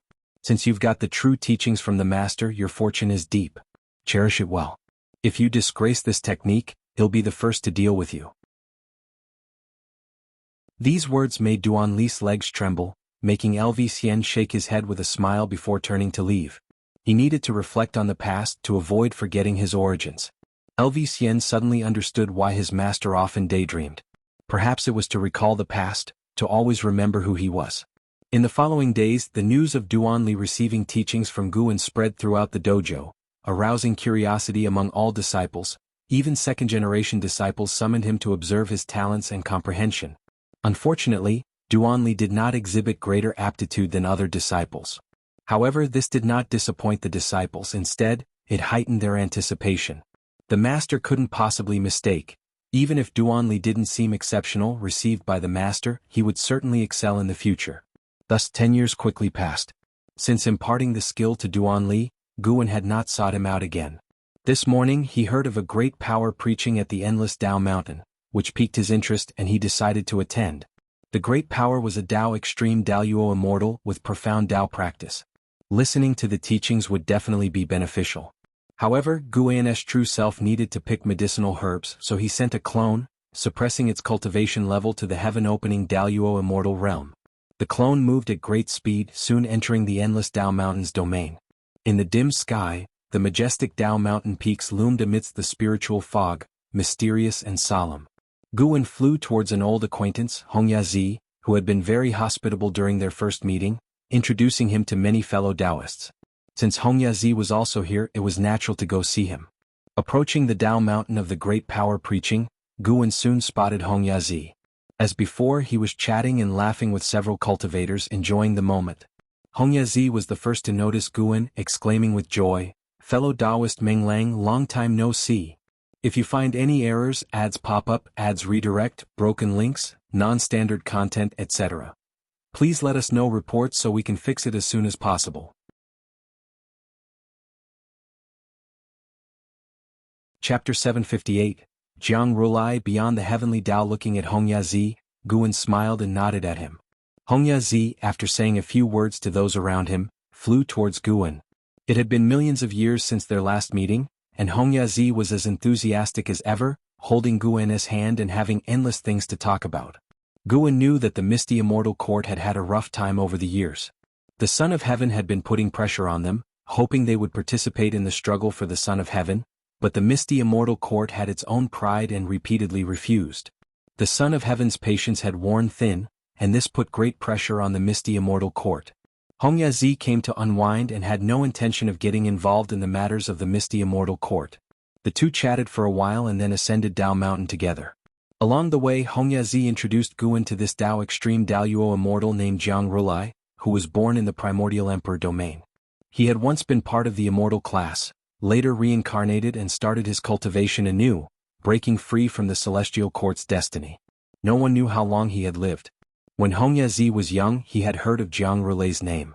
His admiration for Jianghu clearly surpassed that for the white-haired ancestor. After ascending the mountain, the two arrived at Jianghu's dojo, which was vast and already filled with many people meditating. They found a corner and sat down. Listening to Hongyazi recount Jianghu's deeds, Guan looked forward to seeing Jianghu even more. Although Guan's cultivation level was higher than Jianghu's, he likely had not lived as long as Jianghu. Even the venerable Gu Xianyu had lived through accelerated periods to achieve enlightenment, which requires the accumulation of years. Perhaps the conversation grew deeper, as Hongyazi couldn't help lamenting the misty immortal court's stance towards the celestial court. Many of their fellow immortals who had ascended urged them to submit, but if the misty immortal court became the lackeys of the Son of Heaven, their status would surely decline, unless the Son of Heaven truly became the celestial emperor. Otherwise, the path in the celestial court for the misty immortal court would only get narrower. Hongyazi couldn't understand what those fellow immortals were thinking, being so bold as to gamble the fate of the misty immortal court. Perhaps they have their reasons, Guan comforted him. Hongyazi thought the same but was still filled with dissatisfaction towards those fellow immortal gods. Time passed quickly. A full 100 years passed before Jianghu descended. By then, the dojo had gathered hundreds of thousands of listeners, a grand scale with the lowest cultivation level being heaven-balancing golden immortal. Jianghu was enveloped in Dao light, with only Guan able to see his true form. This person had skin like white jade, a face difficult to distinguish between male and female, with an extreme coldness between the eyebrows. Wearing a golden robe and a crown with golden horns resembling a flood dragon, he appeared like a supreme divine king descending, with a dharma aspect of the world behind him, exuding overwhelming dominance. Because of the Tao light surrounding him, other listeners could not see Jianghu's true form, but this did not prevent them from being shocked by his aura. The moment Jianghu appeared, the entire dojo fell silent. I have traveled through chaos and Hongmeng and gained much insight. Today I will expound the Tao of creation for you all. Jianghu's voice resounded, his tone indifferent but carrying immense authority that left no room for doubt. Creation? Guan was intrigued and began to look forward to Jianghu's lecture. Without further ado, Jianghu began his lecture. The vast Tao intent, as immense as the ocean, enveloped the entire dojo, making all the listeners feel as if they were journeying through chaos along with Jianghu. Chaos was even more vast than the Tao universe, with chaotic spiritual energy surging, everything appearing bizarre and fantastical, and seeming to have immortal spirits traversing without leaving any traces. Guan was also immersed in it. This lecture lasted 30,000 years. After 30,000 years, all the listeners felt as if they had been abruptly pulled out of a dream, feeling a sense of loss. Guan looked up at Jianghu, who still sat high on the Tao platform, radiating boundless Tao light, unrivaled in the world. Sitting beside him, Hongyazi opened his eyes, and after a brief moment of confusion, showed a look of longing. Such vast creation Tao. If I could obtain even 1/10 of his achievement, I could surpass my current realm obstacle, Hongyazi praised, and Guan nodded slightly, not saying a word. Sar the Oval Fire. Net website on Google to access chapters of novels early and in the highest quality. He noticed that Jianghu was gazing at a certain place outside Endless Tao Mountain with a serious look, seemingly on guard against something. Far away in the Taoist field of the beginningless, Guan's true self followed Jianghu's gaze, crossing countless universes and arriving outside the heavenly Tao, close to the void near chaos, where a deep red mist was approaching the heavenly Tao. Guan's true self raised an eyebrow. He could sense the incredibly terrifying power within that deep red mist. It should be noted that he was now at the peak of the Shenqi primordial immortal realm. If something could make him feel threatened, it was certainly not simple. Looking towards the celestial court, as expected, a large number of immortal gods were flying towards the palace of the pole star, obviously startled by this mysterious force. Since the celestial court was already paying attention, Guan did not need to worry too much. The celestial spirit Great World was located at the edge of the 3,000 Great Worlds, not within the range of the celestial Tao destiny. For this mysterious force to threaten the celestial spirit Great World, it would first have to break through the celestial court's layer of destiny. For the celestial court, destiny was its lifeblood, and it would certainly not let it have its way. Vaguely, Guan saw some unseen and untouchable threads of cause and effect within the deep red mist, connecting with the 3,000 great worlds of the heavenly Tao. With his cultivation level, it was difficult to perceive these threads of cause and effect without careful observation. It must be known that he primarily cultivated the way of cause and effect. No wonder I have always felt there would be changes in the struggle for the Son of Heaven. It turns out the changes come from outside the heavenly Tao, Guan thought silently. Although this crisis was not directed at him, he still believed it would be wise to break through as soon as possible. Once I reach a lifespan of 2 billion years, I will break through, Guan decided in his heart. Meanwhile, at Endless Tao Mountain within the dojo, Jianghu spoke, "The path of creation is the cornerstone of the 3,000 great Tao. Even the great Tao itself is a creation. I hope you can understand the profound mystery of creation and attain the Tao soon." After speaking, he stood up. Tens of thousands of listeners also stood up and saluted him. Jianghu sought nothing from his lecturing, yet it was deserving of their bowing in respect. Jianghu transformed into a rainbow light and disappeared into the dim cloud sea. Guan saw him flying in the direction of the celestial court. It seemed that although he had broken free from the celestial court, he still had connections with it. "Fellow Taoist Meng, where will you go next?" Hongyazi looked at Guan and asked with a smile. Guan heard his inner voice and answered, "I plan to continue my journey through the myriad realms of the great Tao." Hongyazi wanted to follow him and see his dojo, but he didn't want to return to the misty immortal court. However, he couldn't bring Hongyazi back to the celestial spirit great world. "In that case, why don't we travel together?" Hongyazi suggested with a smile. Guan had no objections and nodded in agreement. After all, he was just an avatar. Where he went and what he did would not affect his true self harvesting medicinal herbs. Seeing Guan agree, Hongyazi was even happier. He grabbed Guan's wrist and asked, "Then let's go, fellow Taoist Meng. Where do you think we should go first?" "I want to take a look at the underworld." "Just as well, I have acquaintances in the Nineteen Divine Mansion of the underworld. The profound abyss ancient tree of the Nineteen Divine Mansion is about to bear fruit. Perhaps we can witness a spectacle." "Is that so? That's perfect. If you find any errors, ads pop up, ads redirect, broken links, non-standard content, etc. please let us know reports so we can fix it as soon as possible."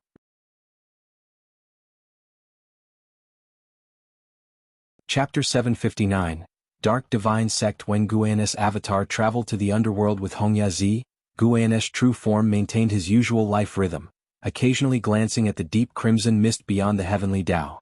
The sweeping speed of the deep crimson mist was fast, yet slow compared to the vastness of the great Tao, and it wouldn't touch the boundary of the celestial Tao destiny in a short time. It was worth noting that the celestial court hadn't taken any action against the deep crimson mist. Guan saw numerous immortal gods fly into the palace of the pole star, then scatter away together as if nothing had happened. Could it be that the deep crimson mist involved some great cause and effect that made the celestial court cautious? Guan couldn't help but think of Taihao. It was unknown when the ethereal celestial emperor would emerge from seclusion. Perhaps the immortal gods were awaiting the celestial emperor. As one great thousand world was completely conquered by another, the struggle for the Son of Heaven became intensely fierce. Both camps were utterly ruthless, casting these 3,000 great worlds into an era of dark turmoil. The greater the survival pressure, the more it would stimulate the birth of exceptionally talented beings. 27,000 years had passed since Jianghu's teaching concluded. On this day just past noon, Guan rested in the courtyard, his body lying on a rocking chair, gently swaying. "I am the true monarch Qitian. Today I shall rescue the demon emperor. I dare anyone to try and stop me." A domineering roar resounded throughout the world, startling Shenzhen, who opened her eyes before the artifact refining cauldron. Not just her, all the disciples in the dojo heard, which piqued their curiosity. "Qitian? True Lord? Did you read your journey to the west again?" Shenzhen turned her head to Guan, asking teasingly. Guan didn't open his eyes, his face covered by a round fan, softly saying, "Who knows?" to yell while rescuing someone, either arrogant or foolish. Shenzhen laughed.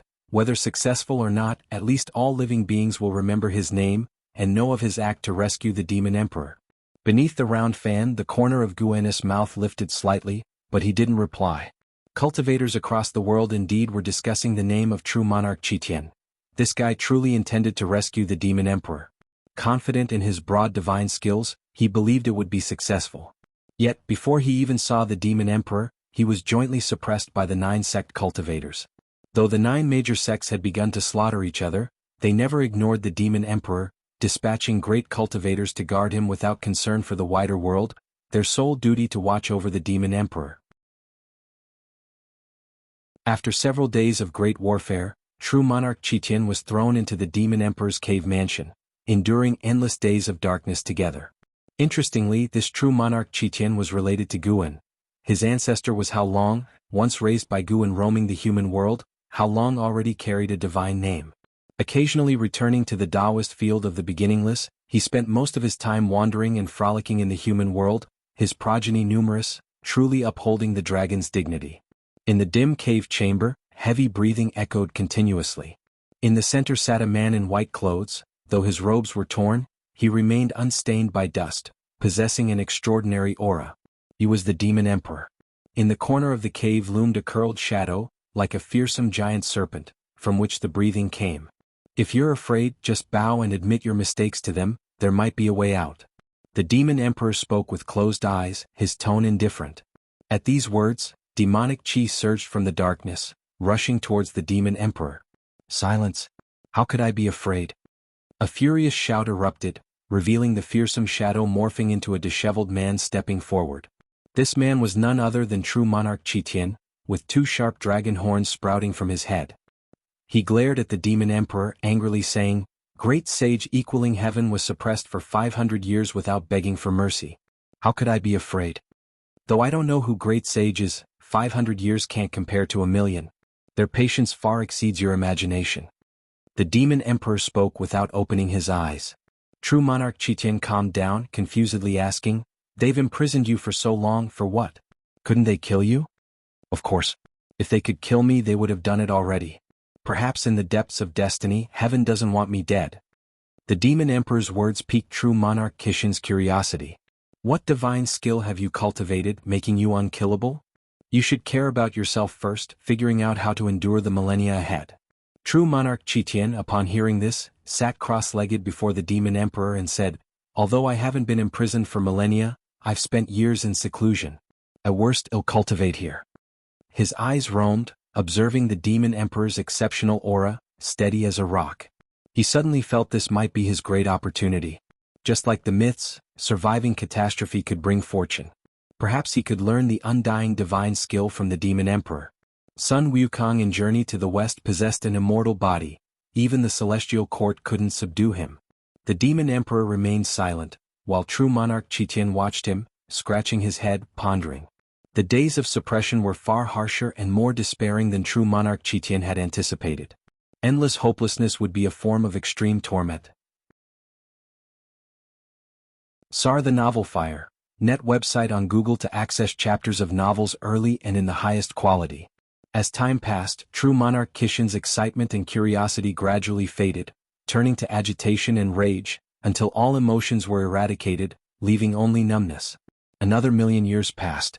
Guwen had just returned from the Hidden Spirit Palace, entering the courtyard as an exile quickly approached. "Master, recently a sect named Dark God Sect appeared in the human world. They widely spread scriptures urging mortal spirits to believe in the Dark God, claiming darkness and light coexist. Though the world remains bright, bones litter the land and people's hearts find no redemption. The Dark God will bring darkness to the world's dangers, offering salvation in the darkness." An exile spoke with deep concern, deeply wary of the Dark God Sect. Guwen asked, "Has the Dark God Sect started disrupting the human world?" "No, locating their sect is impossible. Only numerous scriptures are spread, misleading hearts. The Immortal Cultivation Sect is busy fighting and vying for power, neglecting the Dark God Sect. But I've deduced it and can't see through them. There's something unusual behind the Dark God Sect." An exile spoke earnestly, staring at Guwen, hoping her master could provide answers. Guwen looked towards the celestial vault and said, "The Dark God indeed exists. He has arrived, observing this human world." And Zin's eyes widened and she asked, "Where is he?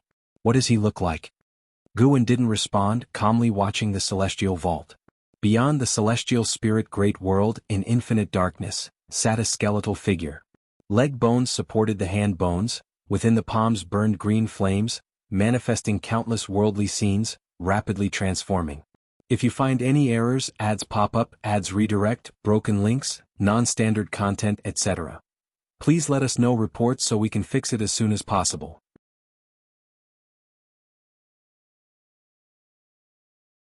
Chapter 760. The Calamity from Beyond the Heavenly Tao. The white skeleton in the darkness sat motionless, only the green flame in its palms flickered continuously, looking bewitching and eerie. After an indeterminate amount of time, its skull slowly trembled, dark eyes opened under its brow bone, representing the ultimate evil of the great Tao, profound and terrifying. It slowly lifted its right hand, its bones spread apart, and 7 small bones wrapped in black mist flew out, disappearing into the darkness in the blink of an eye. Having done all this, it closed its eyes again and continued to fall into slumber. Far away in the celestial spirit great world, Guwen did not tell an exile about the origin of the Dark Divine Sect, but said that the Dark God resided in the outer heaven, making an exile frequently look up to the sky, but she could see nothing, which only increased her desire for a higher realm. Under the background of world conflict, the Dark Divine Sect, although drawing some attention, was not yet powerful enough to participate in the struggle for supremacy, so the major immortal cultivation sects did not pay much attention. Unbeknownst to anyone, the Dark Divine Sect rapidly developed, eventually infiltrating various major sections. Those who were disillusioned and consumed by hatred were attracted to the ideals of the Dark Divine Sect, and they even saw the divine presence of the Dark God in their dreams, which obsessed them and drove them to madness. 50,000 years later, the Dark Divine Sect had become an unignorable force in the human world, with followers in every sect. However, the Dark Divine Sect could not stop the wars in the human world. Years of fighting had built up irreconcilable hatreds among the sects, and even if the dark divine sect stirred up trouble within them, they could not put aside their immediate enmity and interests. In the depths of the universe before the world gate, celestial spirit god, Tai Immortal Monarch, the 72 immortals of Golden Cave, and Emperor Tianhong gathered here. Having regained his immortal position, Emperor Tianhong radiated with immortal light, brighter than the distant stars. At this moment, the faces of celestial spirit god, Tai Immortal Monarch, and the 72 immortals of Golden Cave were extremely grave. They surrounded Emperor Tianhong, all remaining silent. Celestial spirit god was the first to break the silence and asked, "Are we sure this is related to the chaos evil demon beyond the heavenly Tao?" Emperor Tianhong nodded and said, "The chaos beyond the heavenly Tao is vast and boundless. Whether it is truly a chaos evil demon remains uncertain. The only thing certain is that there is an infiltration from beyond the heavenly Tao. Their methods are unbelievable and hard to capture." The celestial court is also observing the changes. One thing I can confirm is that the dark divine sect is a variable from beyond the heavenly Tao. Tai Immortal Monarch followed up, "The rise of the dark divine sect is indeed too rapid. Without being able to deduce its origin, we can only speculate from the cause and effect beyond the heavenly Tao." The 72 immortals of Golden Cave glanced at each other. Though they remained silent, the worry on their faces grew heavier. As heavenly court immortals, they were indifferent to the beings of the heavenly Tao but held great dread towards everything beyond the heavenly Tao due to numerous stories they had heard. In some respects, their indifference to the beings of the heavenly Tao was because their attention was focused beyond the heavenly Tao. What should we do now? If we let this continue, the celestial spirit great world may really come under the dominion of the dark divine sect. A Golden Cave immortal asked. They were not considering the well-being of the celestial spirit great world's beings but were thinking of Guan. They were now serving Guan, and if the celestial spirit great world were taken over by the dark divine sect, it would certainly affect Guan, which would signify their incompetence. Tai Immortal Monarch pondered, "Perhaps it is not that difficult. That existence has not instructed us, indicating the crisis is not yet substantial enough to disturb him. With his cultivation level, he should be able to perceive threats beyond the heavenly Tao." These words made sense to the assembled immortals. See the novel, Fire. NT website on Google to access chapters of novels early and in the highest quality. Guan could face the eternal life venerable, his cultivation level unfathomable. Regardless, although he has not given instructions, we cannot just stand by. Let's investigate together, Tai Immortal Monarch ordered. The immortals had no objections and soon dispersed. Celestial spirit god stood at the world gate, watching the departing figure of Tai Immortal Monarch and could not help but sigh, "Just this composure alone is beyond me." Even knowing the cause and effect related to the dark divine sect beyond the heavenly Tao, Tai Immortal Monarch did not hastily seek out Guan but continued to act, intending to prove himself. If it were him, he would certainly have sought out Guan, believing Guan possessed greater insight. But then again, if Guan could perceive it, what difference would it make if he asked or not? And if Guan could not perceive it, telling him would not change the already established existence of the dark divine sect. According to his understanding of Guan, even if Guan could not fully understand the cause and effect of the dark divine sect, he would still not be completely unaware of its presence. Celestial spirit god no longer thought about it and turned his gaze to the world gate. Within the celestial spirit great world, the chaotic forces grew stronger, and the matters he could oversee became fewer. Guarding the world gate was his immortal position, a duty he had to ensure. At the very least, he could not allow intruders to break into the celestial spirit great world through the world gate. Celestial Court, Guangfa Immortal Palace. In the vast hall, Li Xuanmiao, celestial destruction god, and hundreds of other immortals sat, maintaining a certain distance from each other. Each presented their Dharma aspect, resplendent and beautiful, exuding the unique aura of immortals. Guangfa Tai Guang Divine Venerable sat at the head, overlooking all the immortals in the hall. Today's topic: how should the celestial court deal with the dark god from the chaos? Guangfa Tai Guang Divine Venerable spoke, and the immortals, his disciples, fell into contemplation even before he spoke. A white-haired elder at the front spoke first. "The dark god differs from the chaos evil demons we know. He originates from the great Tao, sharing the same source. Simply eliminating his avatar cannot resolve the problem at the root. Perhaps we should start from what he desires. The dark god spreads faith, following a path akin to the celestial courts, relying on worship. If all living beings don't yearn for darkness, he has no opportunity. This statement immediately prompted another immortal to respond, easier said than done. The battle for the position of Son of Heaven has already begun. The two candidates will not relent, and neither will the immortal factions backing them. How can we end the catastrophe of the 3,000 great worlds? If it doesn't end, the hearts of all living beings will harbor darkness. At this, more immortals began to speak, each offering their opinions, and some even quarreled, making the atmosphere in the hall intense. Li Xuanmiao sat near the front but remained silent, patiently listening. Celestial Destruction God sat at the back and dared not speak lightly, knowing this was a test by Guangfa Tai Guang Divine Venerable, requiring cautious handling. After a long time, Guangfa Tai Guang Divine Venerable interrupted, "None of your strategies can avoid the struggle for the position of Son of Heaven. In your opinion, which is the greater calamity, the one brought by the Dark God or the battle for the position of Son of Heaven?" As soon as he finished, the hall fell silent. No immortal or god dared to speak. If you find any errors, ads pop up, ads redirect, broken links, non-standard content, etc., please let us know reports so we can fix it as soon as possible.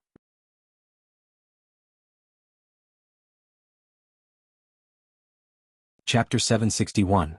Lifespan of 20 quadrillion years. In the Grand Hall of Guangfa Immortal Palace, it was silent. Those previously impassioned disciples were all silent, each with an unsightly expression, tinged with a bit of embarrassment. Guangfa Taiguang Divine Venerable swept his gaze over everyone in the hall, his eyes indifferent. Sir, the Oval Fire. Et website on Google to access chapters of novels early and in the highest quality. Clearly, the disaster of the Tianzi contest is much more significant. How many beings can the Dark God harm? How many beings will the Tianzi contest affect? Even if the 3,000 great worlds can be reopened and remodeled, what about the beings that died? They will merely be replaced by new life. If the Tianzi contest is not resolved soon, other evil gods will continue to emerge. Suddenly, a voice echoed throughout the great hall, catching the attention of the immortal gods. Celestial Destruction God raised his eyebrows, showing a surprised expression, for the speaker was none other than Li Xuanmiao.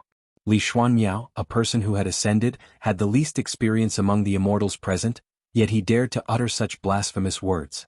Wasn't he afraid that some immortal gods among them were subordinates of the Son of Heaven? While being surprised, Celestial Destruction God also felt a sense of admiration.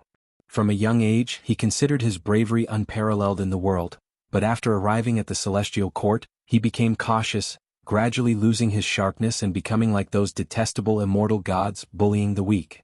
Li Xuanmiao's comments voiced his thoughts, but he could never say them aloud. Under the gaze of hundreds of immortal gods, Li Xuanmiao was unafraid, staring directly at Guangfa Taiguang Divine Venerable.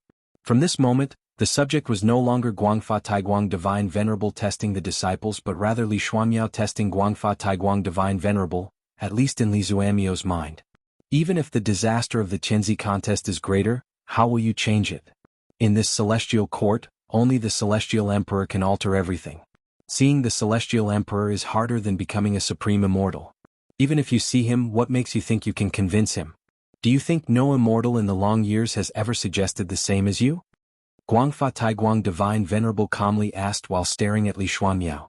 Li Xuanmiao frowned, and the other immortal gods all let out a sigh of relief. At least Guangfa Taiguang Divine Venerable hadn't lost his mind.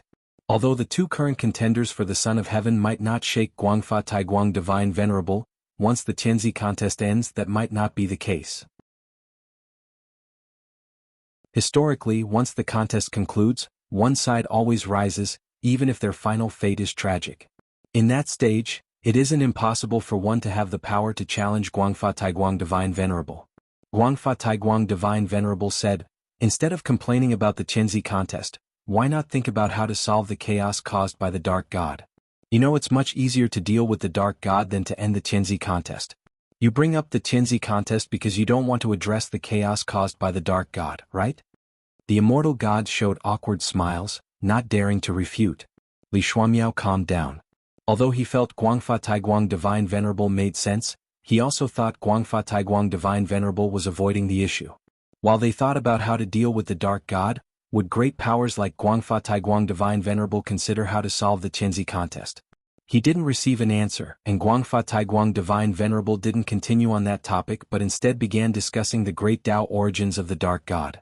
Using this topic he continued preaching, deeply immersing the disciples in Tao intent, gradually making them forget their troubles. Guangfa Taiguang Divine Venerable looked at Li Xuanyao. Li Xuanyao had already closed his eyes, and Guangfa Taiguang Divine Venerable's gaze was full of appreciation and worry.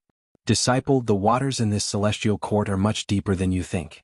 Your arrogance can help you soar higher or cause you to fall harder. Guangfa Taiguang Divine Venerable raised his eyes and looked outside the hall at the celestial vault, his expression turning worried. He sighed in his heart, Dark God, are you coming back? 150,000 years later. Although the human world was still embroiled in conflict, the sky remained blue. On this day, Guan returned from human world peak, feeling quite upbeat because his lifespan had reached 20 million billion years. He planned to rest for a night and break through the next day. Returning to Taoist field of the beginningless, he greeted the disciples training and sparring along the way, which surprised them. Before he could return to his abode, an Xan appeared ahead, urgently saying, Master, the dark divine sect has made a move. A dark heavenly god has emerged, and even the immortal gods are powerless against him. If the immortal gods can't defeat him, they will naturally retreat. Aren't you going to intervene? An Xan asked. In her opinion, those immortal gods were already above all beings' existence. If even they couldn't deal with the dark heavenly god, only her master could resolve it. If her master couldn't solve it, they could only consider escaping. Guan replied, Don't be anxious. The dark heavenly god doesn't seek to destroy the world. Moreover, it's not yet time for me to act. He paused and continued, Tell the disciples that opposing the dark divine sect carries the risk of body and Tao disappearing. I may have the opportunity to avenge them, but I can't protect them at critical moments. Hearing this, an Xan was reassured. Her master saying this clearly didn't take the dark divine sect seriously. The reason he wasn't acting now was likely to test all living beings. I will warn them. An Xan replied solemnly, then saluted and left. Guan continued through the woods, looking toward other great thousand worlds. Besides the celestial spirit great world, 6 great thousand worlds were enveloped by the dark heavenly gods. 7 dark heavenly gods had already suppressed the immortal gods of each world, then began releasing destiny, seemingly preparing to establish a new immortal god system. The dark god watched quietly from the great Tao. This dark god had a Tao extreme Daluo Immortal's cultivation level, posing no threat to Guan. Guan was waiting for the opportunity to permanently eliminate him. Moreover, the deep crimson mist approaching the celestial Tao destiny had not stopped. Guan couldn't tell if the dark god was related to the crimson mist. From cause and effect there was no connection yet, but they both entered the celestial Tao range around the same time. Even if there was no direct connection, they were likely related.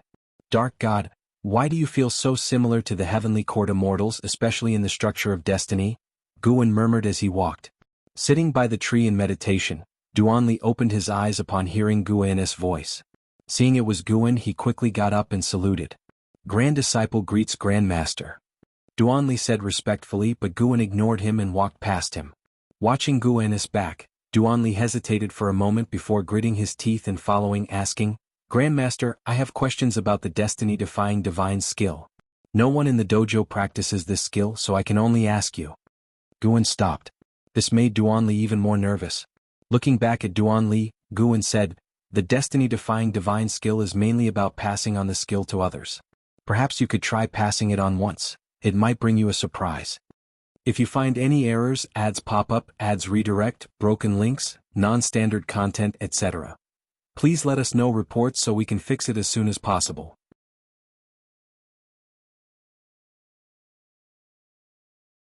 Chapter 762, Primordial Chaos, Outer Heaven. In the long years, all of Guan's hobbies would be transformed with his Tao intent, and the destiny-defying divine skill was no exception. After being modified by this Xian Qi Primordial Immortal, this skill had already transcended the mundane. Looking at the entire celestial spirit great world, no cultivation technique could compare to the creation of this skill.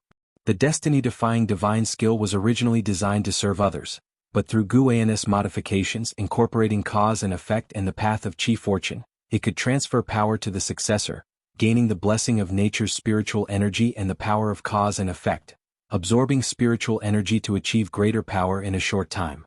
It was applicable both within the heavens and within the scope of the Great Tao. Overall, the destiny-defying divine skill was not considered a speed-up type of cultivation technique because the transferred power had to be cultivated by oneself, and the power gained after transmission would be calculated separately and could not be passed on to others. Although it was not a speed-up technique, it could constantly raise a cultivator's upper limit or rather transcend the limit. For cultivators with mediocre talent and not outstanding comprehension, the destiny-defying divine skill was a very good path to ascension. Now the spiritual talent of the beings on the 9-spirit continent was very high, but that was only within the celestial spirit great world. On the level of the Tao it was nothing remarkable. Duan Li's talent allowed him to achieve the Tao fruit realm smoothly, but it was almost impossible for him to reach the golden immortal realm. The destiny-defying divine skill was tailored by Guan for him, and the reason for treating him this way was that Guan had waited for him for many years, involving a cause and effect, an old acquaintance. Surprise? Duan Li watched Guan leave, pondering his words in his mouth. He believed the ancestral master would not deceive him, but whom should he pass on the power to? Should I also take on disciples? Duan Li thought silently, but then he felt he couldn't act recklessly, passing on the power randomly just to become stronger.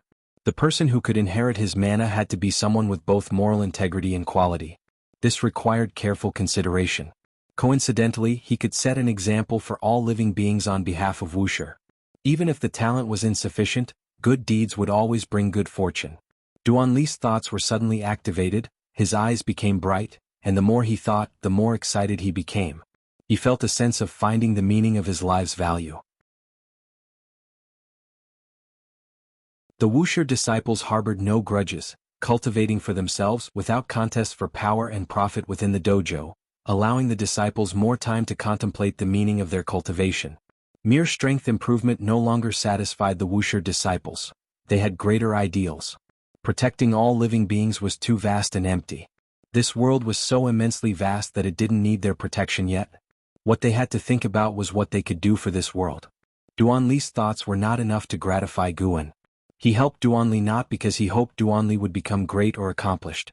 Compared to Duan Li's thoughts, Guan was now fully focused on breakthrough. He was considering whether to first enhance a Taoist technique for the upcoming breakthrough. So far, he felt that his cultivation technique and divine skills were sufficient. For instance, the myriad Tao extinction skill remained inexhaustibly useful to him as this Shen Qi primordial immortal realm's perfection, bringing him new insights from time to time. The last time he broke through, he even advanced his physique in advance. He felt his physical aspects were not lacking. He was missing only the sediment of years and experience. Even adding Gu Shen's life experience, his experiences couldn't compare to those of Shen Qi primordial immortals, let alone Tao extreme Daoyuo immortals. Those great powers would all undergo reincarnation to attain enlightenment, having experienced unfathomably long years beyond mortal spirit's imagination.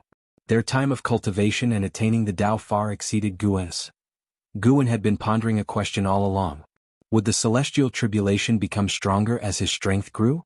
From the perspective of the celestial spirit great world, it was true. Within the same realm, the stronger the talent and the higher the strength, the stronger the tribulation the prodigies faced. But one couldn't neglect strength because if the strength wasn't enough, dying under the celestial tribulation would be too tragic. In reality, many cultivators indeed died under the celestial tribulation. Additionally, the stronger the tribulation one faced, the more one gained post-tribulation. This was also why many prodigies strove to challenge stronger tribulations with all their might. After much thought, Guan still decided to enhance a Taoist technique as a gesture of reverence towards the evolving celestial tribulation. After all, the tribulation he faced was not something comparable to reality. This night was even longer than the previous nights. Just at dawn, Guan descended the mountain. As usual, he walked slowly and the disciples along the way couldn't guess that he was going for a breakthrough. They thought he was heading out to idle in the clouds and wild cranes. After leaving the Wuxia Taoist field, Guan arrived at a deserted island, following his usual habit to open the lifespan breakthrough. The breakthrough of 100 billion years of lifespan was nothing for him now, but it could erase the cause and effect of coming and going, which was significant. Even though he hadn't encountered a being stronger than himself, he still chose to remain cautious. You have activated the lifespan breakthrough function. Based on your current realm, the following breakthrough locations have been chosen for you. 1. Path of the Great Tao. Taiching Deep Realm. 3. Chaos Shen Primordial. 4. Deep Domain, 5. Dao Burial Mountain, 6. Outer Heaven, 7. Boundless Yin-Yang Inverted Realm, 8. Final End, 9. Myriad Dao Divine Source. Many new place names appeared again. That meant these places could nurture existences surpassing the Shen-Qi primordial immortal. Guan couldn't help but marvel at the profundity of the path of the Great Tao.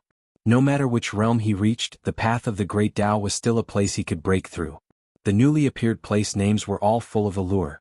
Chaos Shen Primordial must be a chaotic region outside the heavenly Tao, but the specifics were unclear. Dao Burial Mountain, where Tao is buried. Outer Heaven, this name was too domineering, making one want to see it. Myriad Dao Divine Source was profound. Its mystery couldn't be discerned for the moment. Guan was also greatly interested in the previously appeared Boundless Yin-Yang Inverted Realm and Final End, which made him a bit perplexed. Where would be the best place to break through? After much thought, he felt he could go to Chaos Shen Primordial. At least this place could be pinpointed outside the heavenly Tao scope. Moreover, if he made some noise, it might even distract that deep crimson mist, buying more years for the beings of the heavenly Tao. Guan made the decision immediately. Teleporting to Chaos Shen Primordial will cost 10 billion years of lifespan. Do you wish to continue? Continue. At the thought, the long-lost dizziness struck. Even though his realm was already very high, he still felt this discomfort, which made him have even greater reverence for the lifespan ability. Before he could see the root of his ability, he could never call himself invincible. He grew stronger through the evolution of the lifespan. He wouldn't worry too much about its source since it was meaningless. After all, he gained strength through it. What he needed to do was to take it as a goal and motivate himself further. After a while, Guan felt he could open his eyes. The moment he opened them, he immediately activated the lifespan barrier. An invisible lifespan barrier quickly spread out, making his heart instantly calm. Sar the Nelfer. Net website on Google to access chapters of novels early and in the highest quality. If you find any errors, ads pop up, ads redirect, broken links, non-standard content, etc., please let us know reports so we can fix it as soon as possible.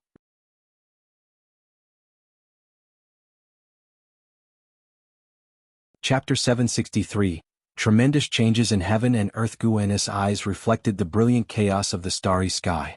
Though he often peered into chaos, the sights here in the Taichu chaos still stunned him. He stood atop a cloud of stars. Ahead of him the multicolored sky spread out, with the 3,000 great Tao transforming into rivers that surged forth, each sparkling with countless stars, as if containing fragments of the starry sky, beautiful and mesmerizing, mysterious and mystical.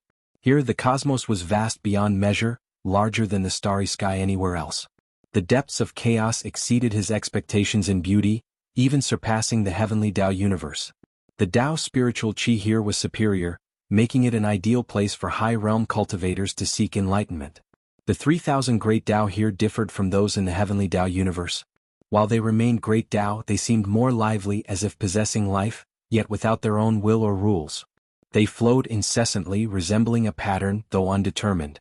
Guan gazed into the distance, faintly perceiving the direction of celestial Tao destiny far, far away. He couldn't discern everything within the heavenly Tao from here. He could view it through his incarnation, but that was another perspective. What he did see was a deep red fog equally distant. Retracting his gaze, he sat down cross-legged on the spot. Sarch * the Nell Fire. NT website on Google to access chapters of novels early and in the highest quality. He prepared to elevate his cultivation technique before beginning his breakthrough. Ultimately, he spent 2 trillion years of lifespan to upgrade the Myriad Tao extinction skill to the Infinite Eternal Tao technique. Fortunately, he hadn't upgraded his technique each time before. 2 trillion years of lifespan during previous breakthroughs wouldn't have been a small amount. Now came the main event. Breaking through to the Great Realm. For the past dozens of years, he had anticipated the name and fortune of the next realm. He deliberately suppressed this expectation, knowing the joy upon attaining it would be greater the more he anticipated. Inside a dim cave room, the Demon Emperor sat cultivating. His appearance hadn't changed much, but his demeanor grew increasingly otherworldly. In front of him, true monarch Qitian lay on the ground, eyes hollow, lifeless, staring numbly at the cave ceiling. Suddenly, a swirl of black air spread from the dark corner of the cave room. The Demon Emperor opened his eyes, frowning, while true monarch Qitian remained unaware of the anomaly. Imprisoned here, spiritual energy barely sustained their existence, unable to aid their cultivation. Thus, true monarch Qitian had long despaired, unable to understand the purpose of the Demon Emperor's meditative enlightenment.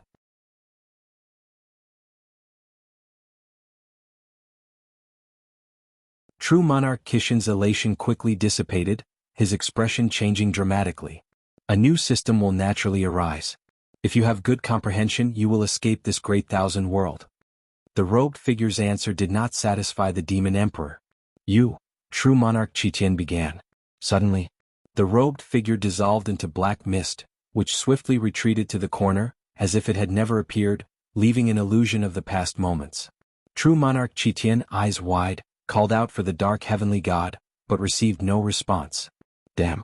Liar! Accursed liar! True Monarch Qitian raged, his roars resounding. The Demon Emperor frowned, believing the figure didn't flee due to exposed lies but because something had happened outside. Dark God, the Demon Emperor murmured, feeling a pang of sorrow. He had been suppressed for too long. Despite convincing himself, the shifting heavens terrified him. He feared upon escaping one day, the world's structure would have radically altered, returning him to the plight before his transformation. Simultaneously, before the world gate, Celestial Spirit God, Tai Immortal Monarch, Emperor Tianhong, and 72 immortals of Jindong gathered, watching the frenzied surge of dark fortune enshrouding the celestial spirit great world, all feeling vigilant. They saw the dark heavenly god fly towards the upper cosmos, stopping only in the void devoid of spiritual energy. The dark heavenly god gazed upwards, his intentions unclear. If you find any errors, ads pop up, ads redirect, broken links, non-standard content, etc., please let us know reports so we can fix it as soon as possible.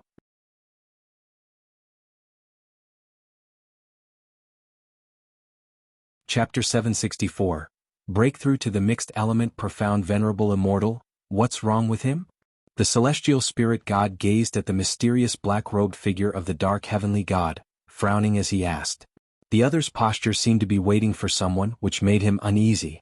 One dark heavenly god already gave them a headache. If a few more appeared, how could they possibly withstand it? The other immortal gods did not answer him, equally perplexed by the situation. The Tai Immortal Monarch, with the highest cultivation level, looked in the direction the dark heavenly god was watching, but he saw nothing. Yet, his intuition told him that something was happening beyond the heavenly Tao. At this moment, not only them but those who were monitoring the presence of dark heavenly gods from various realms also realized that something unexpected might be occurring beyond the heavenly Tao. And in the celestial court, an unknown number of immortal gods were fixated on the chaos. The chaos was stirring an immensely terrifying great Tao storm, even affecting the edge of the celestial Tao destiny's domain, making the surrounding universes shimmer with multicolored light. Endless Tao Mountain. Atop each Tao mountain stood a great power, gazing at the chaos, the anomaly in the chaos capturing the attention of the entire heavenly Tao. And those powerful beings hidden within the chaos were also startled. The deep red fog approaching the heavenly Tao came to a halt. Within that vast red fog, massive figures seemed to rise and fall, looming indistinctly. No one knew what exactly was happening in the depths of the chaos, nor could anyone find the source. Underworld. On a barren land stood a colossal ancient tree, unmoved. This tree was the inheritance tree of the Nine Divine Mansion, known as the Profound Abyss Ancient Tree. Beneath the tree, a dozen people were meditating, their gazes all directed in the same direction. There is an anomaly in the chaos, Hongyazi said grimly. Having roamed the great Tao for so many years, he knew how terrifying the threat of the chaos could be. Guinness Avatar also frowned, seemingly as confused and uneasy about the unknown danger as the others. Hongyazi turned to Guin, lamenting, "It appears that not ascending to immortality has its benefits. At least we don't have to face the threats from the chaos." Guin shook his head, chuckled, and said, "Difficulties cannot be measured by cultivation level. Different realms face different challenges." "That's true. Just the Son of Heaven alone could crush our misty immortal court." Hongyazi sighed, and the surrounding cultivators began to joke about the misty immortal court. Hongyazi did not get angry because he was the one who brought up the court's predicament, and the people around him were already good friends. Talking about the misty immortal court, their apprehensions dissipated. After all, the calamities of the chaos posed no threat to them. Although the celestial court was domineering, it never compromised in the face of the chaos threats, nor would it retreat, which was one of the reasons many beings aspired to the celestial court. This anomaly from the chaos persisted for 2 hours before everything returned to normal. When the celestial spirit god Tai Immortal Monarch, and others saw the dark heavenly god fall back into the celestial spirit great world, they did not disperse. Instead they continued to wait in case more dark heavenly gods descended. In an unknown corner, Guan landed on a small island. Sunlight poured down, illuminating him, his body seemingly draped in resplendent radiance. He looked down at his body, expressionless, then pulled up his attribute panel to check. Name, Guan, lifespan, 13-060-997/109, 822-321-049-227, physique, primordial infinite creation Tao body, cultivation level, primordial profound venerable immortal realm mid-stage, primordial profound venerable immortal. This realm surpassed the Xian Qi primordial immortal. From achieving perfection in the Xian Qi primordial immortal realm to reaching the mid-stage of the primordial profound venerable immortal realm, he expended 1.9 trillion years of lifespan, now left with only 109 trillion years. Citich novel, Fr. Net website on Google to access chapters of novels early and in the highest quality. The results were remarkable. Guan now felt that the mana within his body was about to explode. If he wished, he could turn the 3,000 great worlds to dust in an instant. He could even disrupt the destiny of the heavenly Tao. This realm was incredibly powerful. Profound wisdom, what they spoke of as profound seemed to represent a power surpassing the primordial. Guan's primordial Tao fruit had already metamorphosed, beyond being measurable by mana. The primordial profound venerable immortal was terrifying. Even just the upheaval caused by breaking through was enough to throw the chaos into disorder, even attracting the attention of the heavenly Tao. During his breakthrough, Guan sensed many Xian Qi primordial immortals spying on him, with several auras coming from the celestial court. After successfully breaking through, Guan could encompass the entire heavenly Tao within his gaze. To all living beings, the boundless heavenly Tao appeared so trivial and insignificant to him now. The extreme power gave birth to an uncontrollable sense of supremacy within him, the so-called venerable immortal, sovereign over all things, standing above all immortals. Guan sat down to meditate, facing the sea as the sea breeze blew his black hair. His gaze fell upon the celestial vault, traversing countless universes to lock onto that deep red fog. The deep red fog approaching the heavenly Tao was no longer mysterious to him. He suddenly felt an urge to unleash his might and fully assert his newfound pride. He decided to meditate for a few days and then venture into the deep red fog. After reaching the primordial profound venerable realm, the celestial court could no longer pressure Guan. Even the ethereal celestial emperor might be stronger than him, or some celestial Tao venerables might have reached such a realm, but he was not afraid. No realm had ever given Guan such enlightenment, seeing through all things, possessing the great divine power to destroy everything, making it impossible for him to convince himself that he was still weak. Thorough and genuine strength could pivot any Tao heart. Guan was striving hard to restrain this change in mentality. He withdrew his gaze, looking toward the end of the sea horizon, lost in thought. The sea wind fluttered his black robe and swept his hair strands. He didn't blink, his gaze was as serene as the vast ocean ahead. The sun gradually set, the twilight glow swept across Guan's face, and his expression remained unchanged from beginning to end. Sunset and moonrise. Days passed by. Gradually, silver lines appeared on Guan's left shoulder, intertwining and ultimately forming a white bird resembling an eagle. This bird had long feathers at the end of its tail. The feathers on the top of its head extended backward, displaying a faint multicolored hue. This white bird's pupils were gold and red. Although its size was not considerable, its figure appeared majestic, like a divine bird reborn into the world.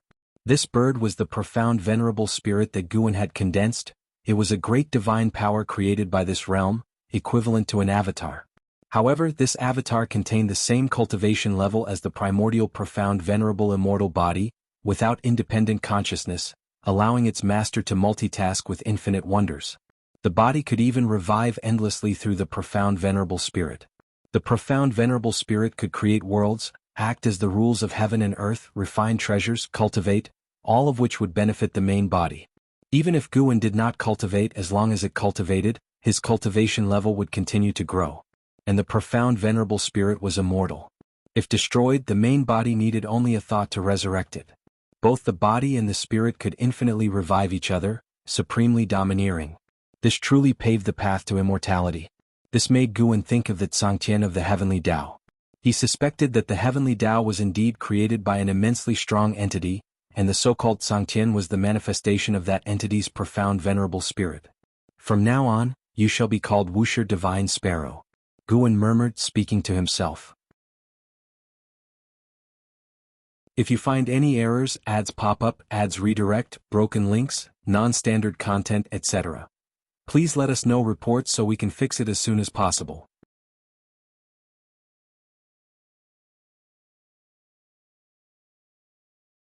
Chapter 765, Heaven-Suppressing Endless Tower, Emperor Bone profound venerable in the chaos void, a swirling expanse of deep red mist billowed, reducing the meteors along its path to mere specks of dust.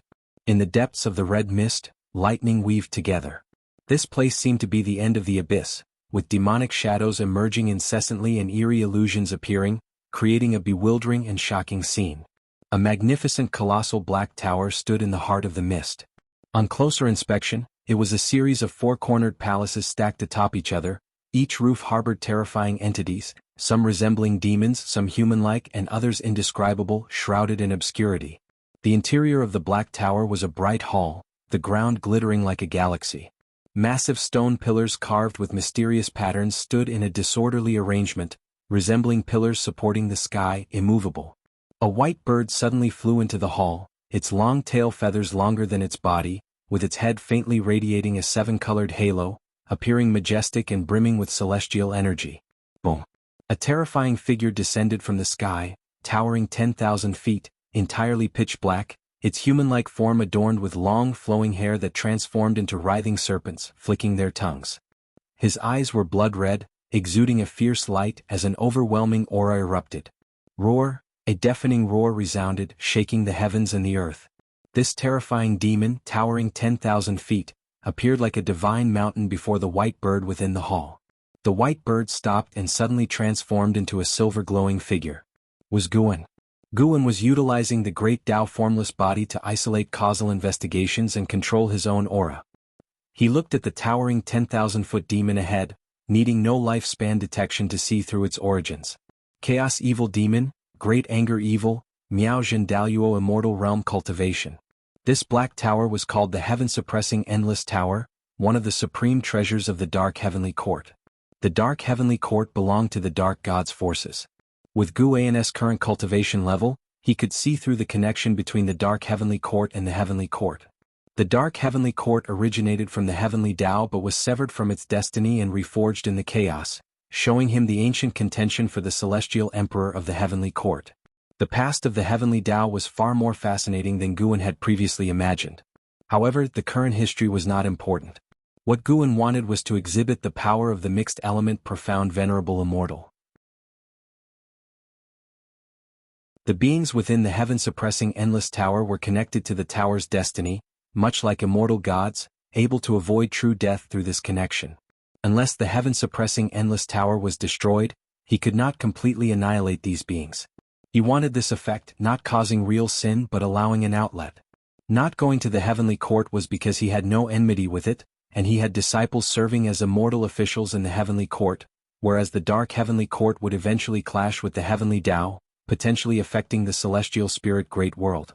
Who are you?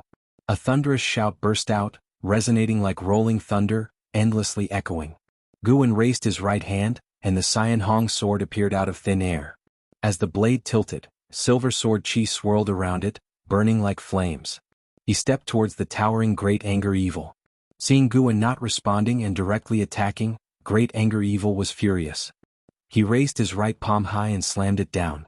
Instantly, grand Dharma aspects appeared around, countless flaming meteors emerged, sweeping towards Guan like a cosmic torrent. Sword light shone. The Dharma aspects shattered instantly, and Great Anger Evil disintegrated into ashes. Guan stepped forward, each step flashing a distance swift like Jinghong. Numerous Chaos Evil demons descended to block the path ahead. Looking around, they were countless, covering the hall's end, and the patterns on the stone pillars came to life, manifesting terrifying figures.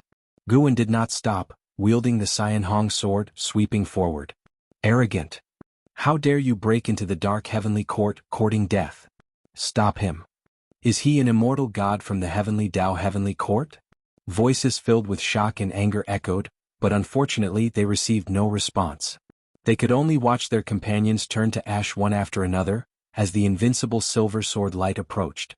Guan used the simplest sword techniques, but with absolute speed and power that none could resist. Even entities of the Dao Extreme Daluo Immortal Realm and Darkness couldn't withstand a single strike from him. These dark beings and chaos evil demons relied on the dark heavenly court's destiny, not truly dying. Though it didn't grant Guan lifespan, he reveled in the slaughter, venting the wrath brought by his immense power. See the novel, Fire. NT website on Google to access chapters of novels early and in the highest quality. The heaven-suppressing Endless Tower, true to its name, possessed seemingly endless levels. Each level was connected by special spacetime daos, allowing continuous progression forward to ascend higher without flying upward. As Guan rampaged through the heaven-suppressing Endless Tower, he sensed an immense number of life forces pouring into the tower. The manifested beings were countless. Even after a short battle, millions of enemies had appeared ahead. Though Guan displayed formidable power, the beings of the dark heavenly court were fearless. Their immortality gave them the courage to face even the strongest foes. Sword light pressed forward relentlessly, reducing everything to ash. Guan advanced nimbly, his aura surpassing entities thousands of times larger than him. Be it Dao Extreme Daluo Immortals, Miaojin Daluo Immortals, Heaven Opening Daluo Immortals, Innate Golden Immortals, Heaven Balancing Golden Immortals, or Taiching Golden Immortals, all were reduced to nothingness upon contact with him. A terrifying roar echoed as the resurrected Great Anger Evil leapt over countless dark beings and chaos evil demons towards Guan, utterly enraged, feeling humiliated by Guan. Innumerable divine skills, dharma aspects, and great Taoist techniques burst forth but were shattered like illusions before Guan's eyes with a single slash. The resurrected dark beings and chaos evil demons rejoined the fight repeatedly, fearless of death. The more they killed, the crazier they grew, their rage and murderous intent surging. Meanwhile, at the top of the heaven-suppressing Endless Tower was a dim hall, where the only light came from the silver-blue radiance emitted by two stone pillars in front of the steps. Above the steps sat a huge stone chair, embedded with dozens of magical treasures, banners waving, swords refracting light, and long sashes writhing like dragons and serpents. On the stone chair sat a skeleton wearing a dragon head golden crown, adorned with bead curtains, with a golden long spear standing before it. The spearhead emerged from a Qilin head, and the spear's body was covered in golden scales, though these scales were tainted by a mysterious black substance, as if being devoured. He was the supreme of the dark heavenly court, Emperor Bone Profound Venerable. Suddenly, a pair of cold eyes opened beneath the eye sockets of Emperor Bone Profound Venerable's skull, like an ancient fiend awakening from countless years of slumber, bringing boundless killing intent, enough to sweep across the all heavens and myriad realms. How many years has it been? Finally, someone dares to intrude into my heaven-suppressing Endless Tower, wishing to shake the dark heavenly court with their own strength. Junior, you are too arrogant. An ancient and majestic voice echoed through the dim hall. As the words fell, the darkness seemed to stir with a dance of demons, making the hall suddenly lively. If you find any errors, ads pop up, ads redirect, broken links, non-standard content, etc., please let us know reports so we can fix it as soon as possible.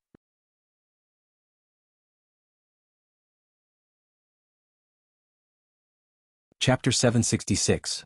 Reminiscence of Demon Slaying. The voice of the Emperor Bone Profound Venerable passed through layers of palaces, falling into Guan's ears, and also reached the dark creatures and chaotic demons pushing forward in waves. Their morale surged and their roars became even more clamorous. Guan remained unmoved, continuing to kill his way forward. The person shining with silver light all over appeared filled with killing intent, but in fact he had already closed his eyes. With every swing of his sword, old memories emerged. In his youth, beside the medicine garden, Zhang Chuanxiu taught him and Meng Lang swordsmanship. Though it was a very ordinary swordsmanship, he and Meng Lang practiced it earnestly. The scene shifted and he found himself in the forest, receiving sword guidance from Li Ya. The wind blew, and the scene in the forest suddenly changed to a memory of him instructing Su Han. Flashes of the past continually appeared in Guan's mind, his sword growing faster as if he wanted to sever the past. Crash! The ground of the palace ahead suddenly shattered, a giant dragon head as large as a mountain burst out, swallowing towards Guan. Along the way many dark creatures and chaotic demons were swallowed by it. A flash of sword light. The dragon head shattered, and Guan transformed into a silver sword light, sweeping through the enemy ranks, killing his way into the 1,000-strong army. Wherever he went, no immortal or demon could stand in his way. The road ahead had no end. No matter how far he killed, he couldn't see the palace walls. As time passed, enemies also appeared behind and on both sides of Guan. He seemed to be in a vast black ocean, raising a magnificent straight line of seawater, vowing to split this ocean in half. Battle, extinction, resurrection, battle, re-extinction, re-resurrection, battle again. The dark creatures and chaotic demons continually repeated this cycle. At the edge of the black ocean, a figure appeared out of nowhere. It was the true form of Yuan Luo. After the destruction of the Chengkuan sect, Yuan Luo recovered his memory and learned that the struggle for the Son of Heaven was imminent. He thus escaped the range of the heavenly Tao. Recently he returned to the dark heavenly court, his true form a Chaos Grudge Luo, which allowed him to easily join the dark heavenly court. He planned to make a comeback during the descent of the dark heavenly court upon the heavenly Tao, sweeping across the celestial spirit great world. The Chaos Grudge Luo had once brought disaster to the 3,000 great worlds, but his true form within the dark heavenly court counted as nothing. In this heaven-suppressing endless tower, he appeared insignificant. How is this possible? Yuan Luo's eyes widened in horror as he looked towards the distant silver sword light. He had lived for countless years, yet this was the first time he had witnessed such a scene. This was the heaven-suppressing endless tower of the dark heavenly court.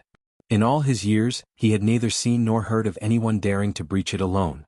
He couldn't see the true form of the other person clearly. The more he couldn't see, the more uneasy he felt. The opponent gave him a sense of resolute determination. He gritted his teeth and immediately charged forward. Crossing the vast black ocean, a silver sword light illuminated his face, causing him to widen his eyes, reflecting the image of a sword in them. Boom! With a single sword strike, thousands of demons were obliterated without the slightest ability to resist. Guan didn't look back, nor did he deviate in direction, continuing straight ahead. Though it seemed like he was on the same level, he was actually rapidly ascending the heaven-suppressing endless tower. From the outside, the bottom of the heaven-suppressing endless tower shone with sword light. This sword light flashed and quickly ascended to a higher level. At a glance, the sword light seemed to spiral around the heaven-suppressing endless tower, rapidly charging upward. The dark clouds surrounding the heaven-suppressing endless tower surged violently, Tao spiritual chi flowed, lightning intertwined, reflecting the colorful Tao light of the Tao world continuously changing, highlighting the tense atmosphere inside the tower. At the top palace of the heaven-suppressing endless tower, the Emperor Bone Profound Venerable slowly stood up. Though he was a skeleton, he exuded an overpowering, sovereign aura. One figure after another appeared out of nowhere before the Emperor Bone Profound Venerable, all with an aura surpassing even the Tao Extreme Daoyuo Immortal. A total of 9, all Xianqi Primordial Immortals.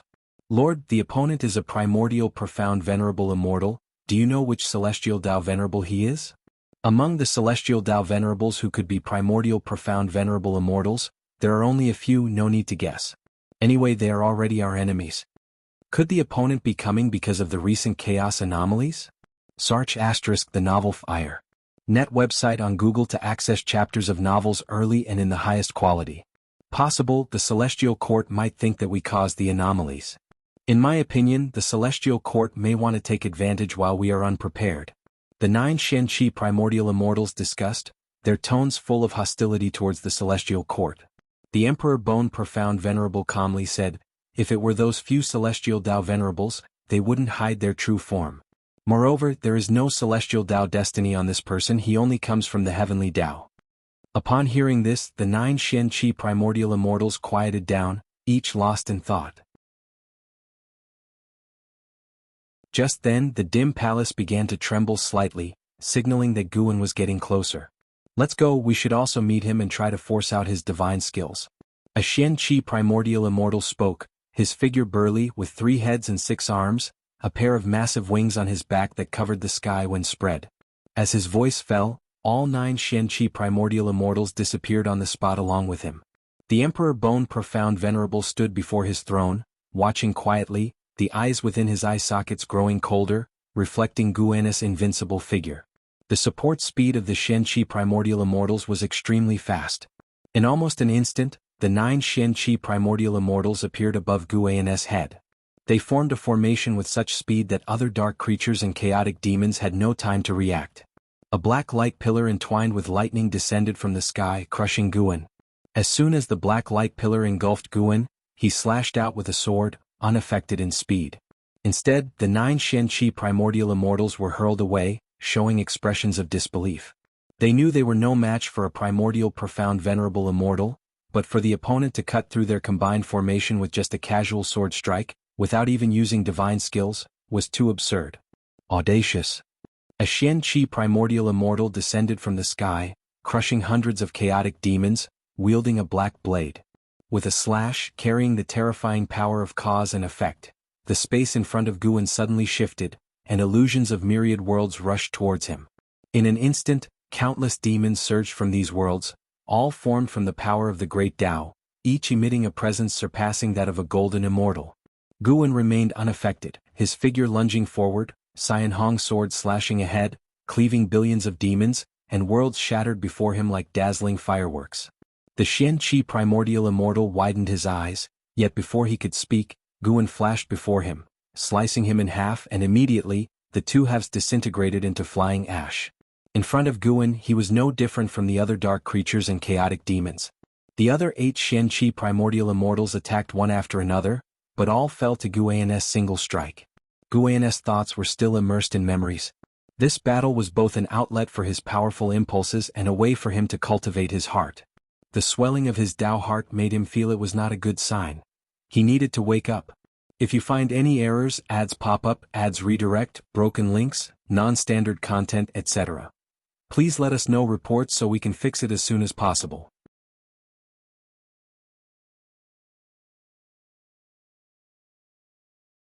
Chapter 767. The calmed Guan Yuan Luo could no longer remember how many times he had died. Each time he resurrected, he would throw himself into the battle once again only to die again. Within the heaven-suppressing endless tower, every being was fighting desperately. This formed a powerful will and momentum that swept him along, unable to escape. He could only feel that his deaths were coming faster and faster, because the enemies were getting closer to their resurrection point. After so many kills, Yuan Luo had become numb. It wasn't just him. Many dark creatures and chaos evil demons had also become dazed.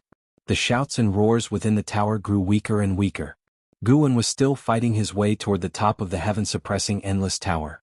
Even if he could resurrect continually, the endless cycle of death would still wear down morale. Even those Xianqi primordial immortals and Tao extreme Daoyuo immortals had fallen silent. They no longer had the strength to jeer or curse. They knew they couldn't stop Guan. What they had to do was to show their stance and keep fighting until the Lord gave the order.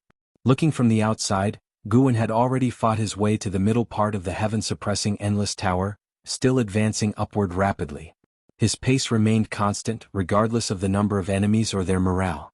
It did not affect him. Time flew by quickly. Guan was getting closer and closer to the top. The vast black ocean he traversed still seemed boundless, but this black ocean had become oppressive. Many dark creatures and chaos evil demons no longer used their divine skills. Instead, they launched themselves at him, waiting to be slaughtered. After a long time. Finally, at the far end of the great hall appeared a black domain, like a black wall. When Guan was within 10,000 miles of the black wall, some dark creatures and chaos evil demons began to slow their steps. When Guan arrived in front of the black wall, no creatures dared to come near him. He did not pause. With a single strike he shattered the black wall. See Tich Novel Fire. Any *T website on Google to access chapters of novels early and in the highest quality. All the dark creatures and chaos evil demons stopped, staring blankly at Guan's back. As the black wall shattered, a dim great hall appeared in front. Countless dark creatures and chaos evil demons knelt together, creating an incredibly magnificent scene, like surging tides. They were all worshipping the Emperor Bone Profound Venerable. At the end of the dim great hall, the Emperor Bone Profound Venerable stood on the steps, coldly staring at Guan. After stepping into the dim great hall, Guan stopped. In the silver sword light, he opened a pair of golden red eyes. It was the Absolute Void Eye. Seeing the Absolute Void Eye, the Emperor Bone Profound Venerable's gaze changed subtly. What kind of eyes are these?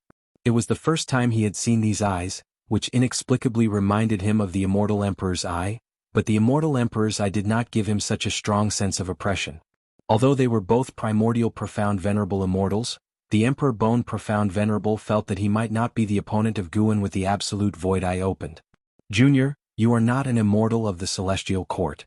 Your killing intent is fading. Why have you come? The Emperor Bone Profound Venerable asked calmly. His composure also reassured his billions of subordinates. Countless dark creatures and chaos evil demons stood outside the hall, watching the confrontation between him and Guin. At this moment no one dared to shout. They all held their breath, waiting for the battle that could erupt at any moment.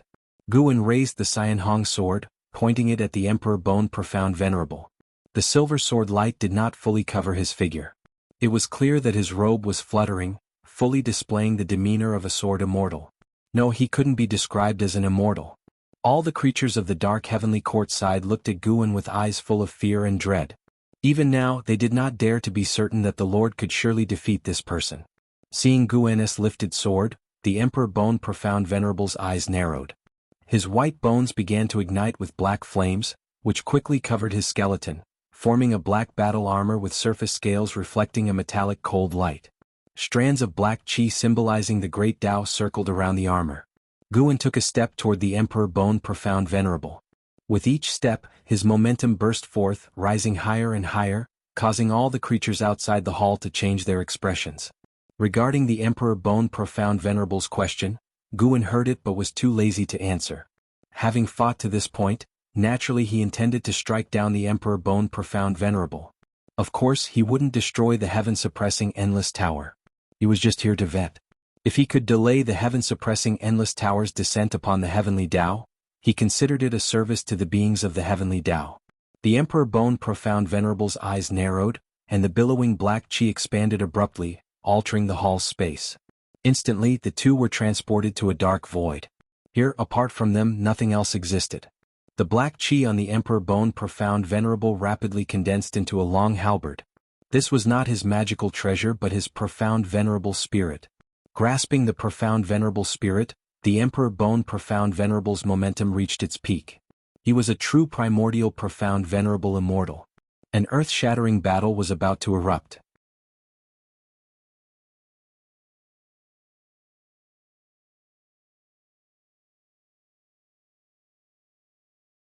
Chapter 768. In the battle with Emperor Bone Profound Venerable, it seemed like Guin had won, but the Emperor Bone Profound Venerable had countless ways to escape. If it were a life-and-death struggle and the enemy escaped, how could it be considered a victory? Moreover, the heaven-suppressing Endless Tower was only a part of the Dark Heavenly Court, the elite force dispatched by the Dark Heavenly Court to the Heavenly Tao. Destroying the heaven-suppressing Endless Tower did not mean destroying the Dark Heavenly Court, it could only result in greater enmity. Recalling the previous battle, Guin grew increasingly vigilant. He realized he had been too careless. Relying on the great Tao formless body and his own strength, he had rashly infiltrated the enemy's stronghold. This time it was satisfying, but he shouldn't do it again in the future. Guin warned himself thus. An Xian asked a few more questions about the Dark God. Only after she was completely reassured did she leave. Guin did not return to the house but sat on a bench in the courtyard. He raised his right hand, and the Wuxia Divine Sparrow appeared at his fingertips. Shenzhen turned his head to look at him, just in time to see him admiring the Wuxia Divine Sparrow. What kind of bird is this? It's so handsome. Shenzhen couldn't help but ask. Guin threw the Wuxia Divine Sparrow towards her and introduced, "From now on, call it the Wuxia Divine Sparrow. It's a kind of strange bird I found outside." He concealed the origins of the Wuxia Divine Sparrow. It wasn't due to any specific intention, he simply found it amusing. Shenzhen caught the Wuxia Divine Sparrow, which tilted its head and started to nuzzle her face, making her love it even more. Sarthan of Fire. Et website on Google to access chapters of novels early and in the highest quality. After playing with it for a while, she couldn't help but start touching it. She held the Wuxia Divine Sparrow and began to examine it, even prying open its legs. Guin, is it a male or a female? Shenzhen's question made the corner of Guin's mouth twitch. He quickly said, "This is a spirit bird, born of the creation of heaven and earth, without distinction of male or female. Don't be too disrespectful to it." Guin felt very uncomfortable seeing her reach under the Wuxia Divine Sparrow. "Spirit bird." Shenzhen responded, continuing to fiddle with the Wuxia Divine Sparrow.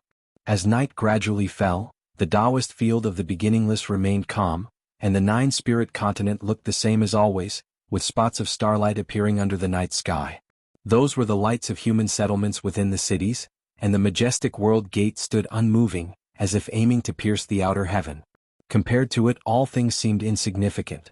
The nine-spirit continent, and indeed the entire world, seemed very peaceful that night.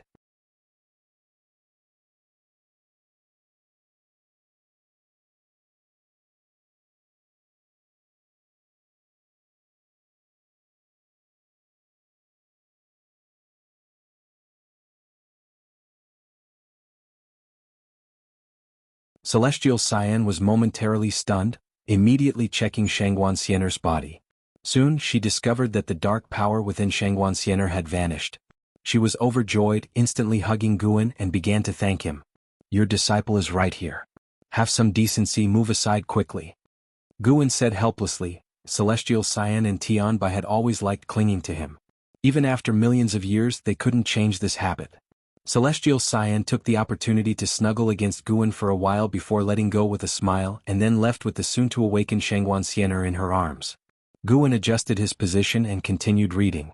"You're clearly enjoying it, yet you pretend otherwise." Shenzhen's voice came, but Guan ignored her. Not hearing a response, Shenzhen opened her eyes, turned to Guan and asked, "I saw the dark god hiding in the darkness, his flames reflecting our celestial spirit great world. How do you plan to deal with him in the future?" Guan said he wouldn't care, but Shenzhen didn't believe it. To her, Guan was waiting for the right moment. Though the dark god terrified her, making him seem unbeatable, Shenzhen believed that as long as Guan acted, the dark god would definitely perish. How to deal with him? Naturally, by giving my all. If he's so powerful and I slack off, he'll be killed. What then? Guan replied, causing Shenzhen to roll her eyes. Hearing this, Shenzhen was completely at ease. She even began to feel pity for the dark god. The dark god hadn't invaded yet, probably waiting for the dark heavenly gods to probe the celestial spirit great world. Unfortunately, no matter how he calculated, he couldn't fathom Guan's true strength. When the dark god faces Guan, despair will surely follow. Why such a powerful being hides within this world, not seeking conquest, fame, or profit, and isolated on a continent, is simply inconceivable. If you find any errors, ads pop up, ads redirect, broken links, non-standard content, etc., please let us know reports so we can fix it as soon as possible.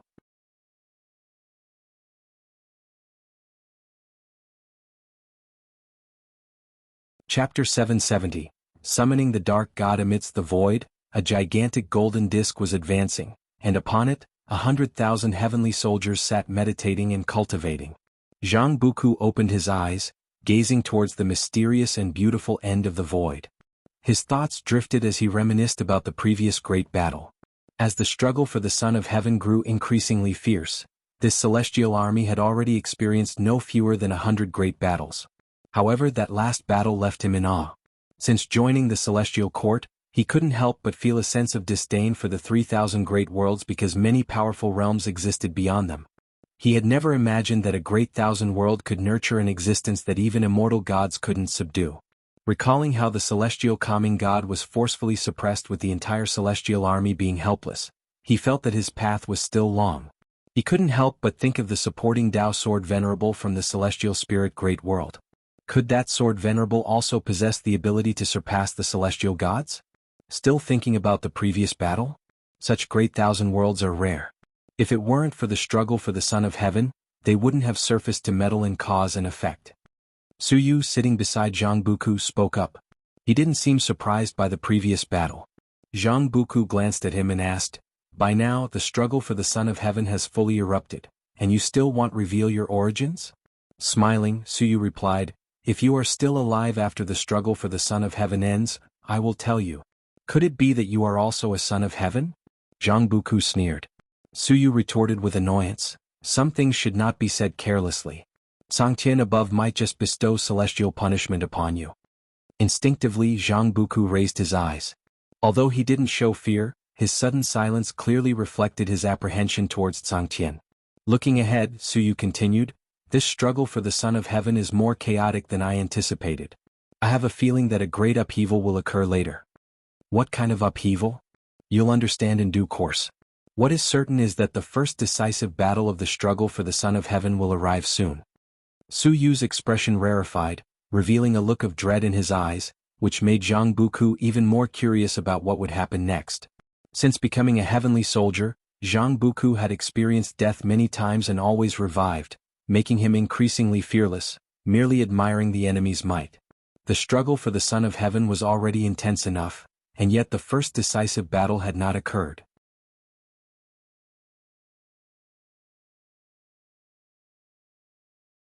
What can we do? The current Dark Divine sect is already invincible. If the Dark God descends, won't it be the end for us all? Even Ancestor Master LV isn't a match for the Dark Heavenly God. We have no means at all. In this world, perhaps only our ancestor has the hope of defeating the Dark Heavenly God. But we can't expect him to act. He's already protected the human world many times. The Wuxia disciples discussed among themselves, most of them being fourth-generation disciples who had participated in many battles against the Dark Divine sect. Celestial Demon Child did not join their conversation. She stared intently into the distance, hesitating about whether to retreat. Their Tao treasures had all been strengthened by Guan, which allowed them to infiltrate. But no matter how powerful the Tao treasures were, their effectiveness depended on the user's cultivation level. They couldn't rely on Tao treasures alone to annihilate the Dark Divine sect. Celestial Demon Child turned her gaze in another direction, sensing many powerful auras approaching. The news of the Dark Divine sect preparing to summon the Dark God had spread across the world, naturally attracting those righteous individuals who, despite the risk of their lives and spirits being extinguished, would do their utmost to stop them. Even though the combined might of the 9 major sects couldn't shake the Dark Divine sect, could these incoming great cultivators turn the tide? Rumble. The ground trembled as a massive pillar of black light erupted from the distant altar, shooting skyward, shaking the celestial vault and clouds, as if connecting to an exotic world. Sir the Novelier. N.T. website on Google to access chapters of novels early and in the highest quality. Seeing this, the Wuxia disciples grew more agitated, repeatedly asking Celestial Demon Child if they should act. They knew it would be nearly impossible to combat the Dark Divine sect, but those who dared to come had long put life and death aside. Witnessing the Dark Divine sect attempting to summon the Dark God, they could no longer hold back. What's the rush? Celestial Demon Child shouted sternly, causing the disciples to fall silent in fright. A sword light streaked across the celestial vault above them, disappearing into the depths of the continent in the blink of an eye. It's him? Celestial Demon Child raised an eyebrow, suddenly understanding why Guan valued him so highly. Even from afar where she stood, she could see that despite being alone, he dared to face challenges head-on. The figure within that sword light was none other than the foremost sword cultivator of this world, Li Ya. If you find any errors, ads pop up, ads redirect, broken links, non-standard content, etc., please let us know reports so we can fix it as soon as possible.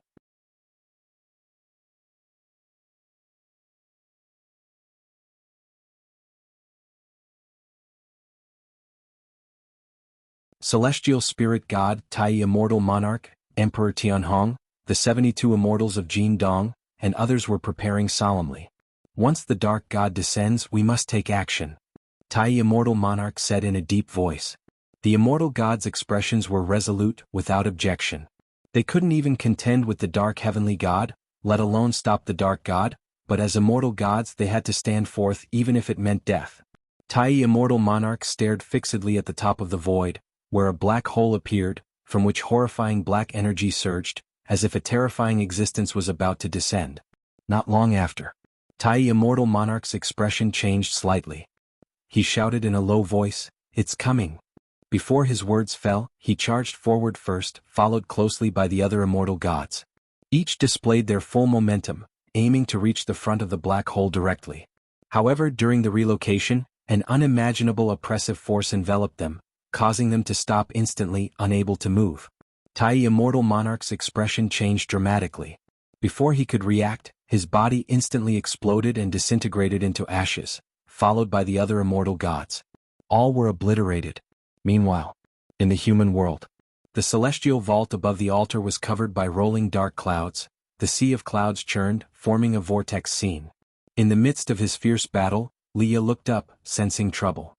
He exploded with his most powerful sword intent, trying to break out of the encirclement, but was blocked by a golden tower. This golden tower, 100 feet tall, continuously emitted golden light that shook the soul, sealing off the surrounding space, making it impossible for Liya to break through in a short time. Just as he was restrained, powerful enemies from all directions attacked, forcing him into a defensive posture. Those fighting on the scene were all free immortals and Taoist Zhangzhizai immortals. Their battles shook the heavens and earth, yet the altar below remained incredibly solid and unmoved. Celestial Demon Child and Tian Bai also led Wuxia disciples into battle, but the growing number of Dark Divine Sect supporters prevented them from approaching the altar. The Dark Heavenly God, standing before the Black Energy Pillar, surveyed all around, seemingly admiring the futile resistance of the living beings. Boom!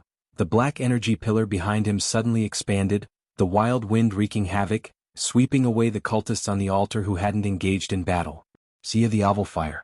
Net website on Google to access chapters of novels early and in the highest quality. The Demon Emperor and True Monarch Qitian slid dozens of miles before stabilizing their positions. It's coming? True Monarch Kishin's eyes widened as he shouted in shock. Other cultists also looked nervously at the Black Energy Pillar behind the Dark Heavenly God.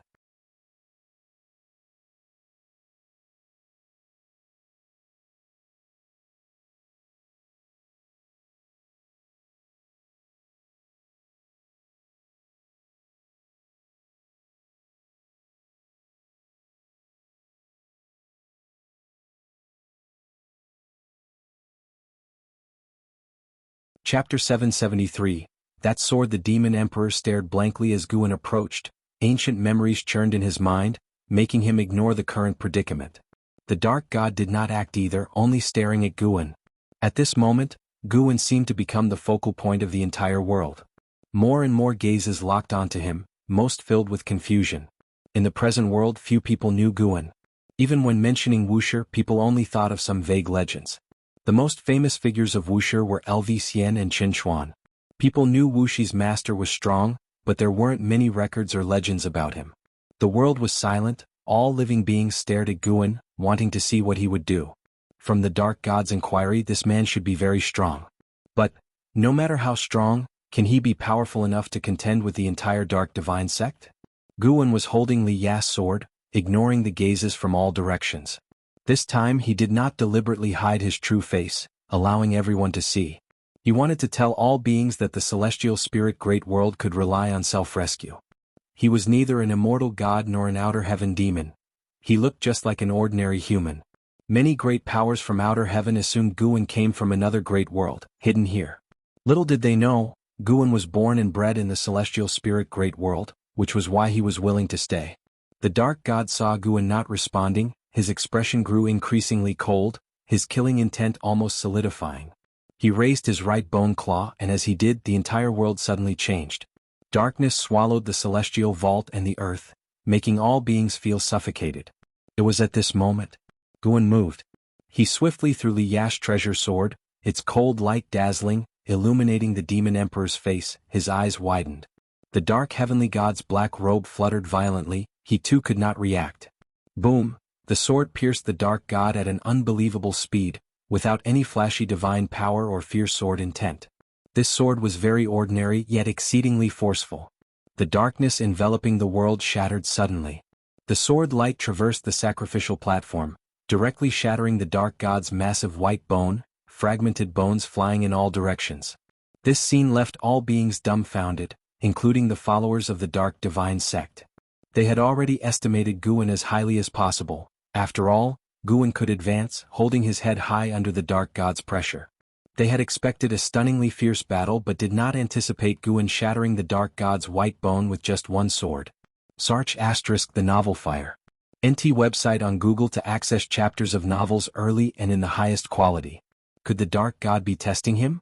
All beings harbored such thoughts.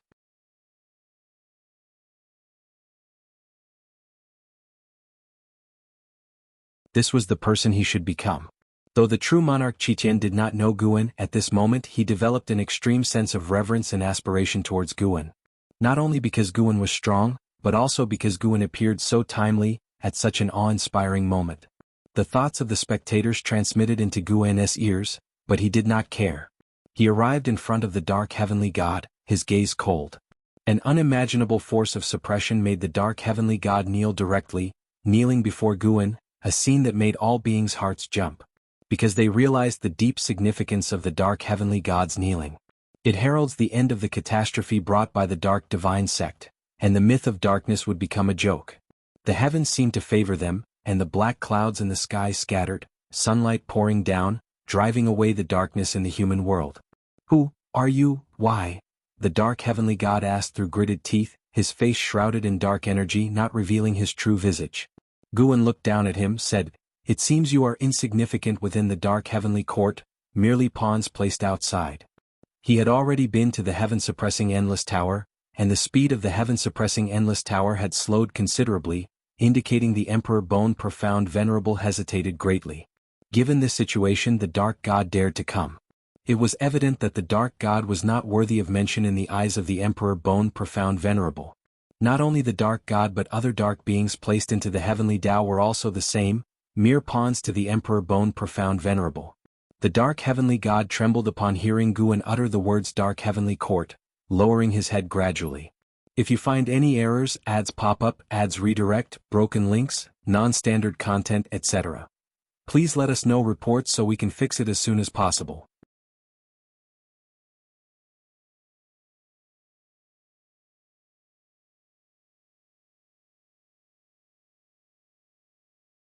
However, shortly after his ascension, the War of the Sons of Heaven broke out, and he was forced into it. Wishing to protect the great thousand world and the mortal world he had dwelled in amid the chaos, he ultimately failed, and the celestial court annihilated the 3,000 great worlds, recreating them. His past thus ceased to exist. From then on, a seed of hatred was planted in his heart. When the contest for the celestial emperor arose, he was dragged into the chaos again. Ultimately, the Son of Heaven he supported failed and was exiled by the celestial emperor, alongside his followers into chaos, suffering endless backlash from the great Tao.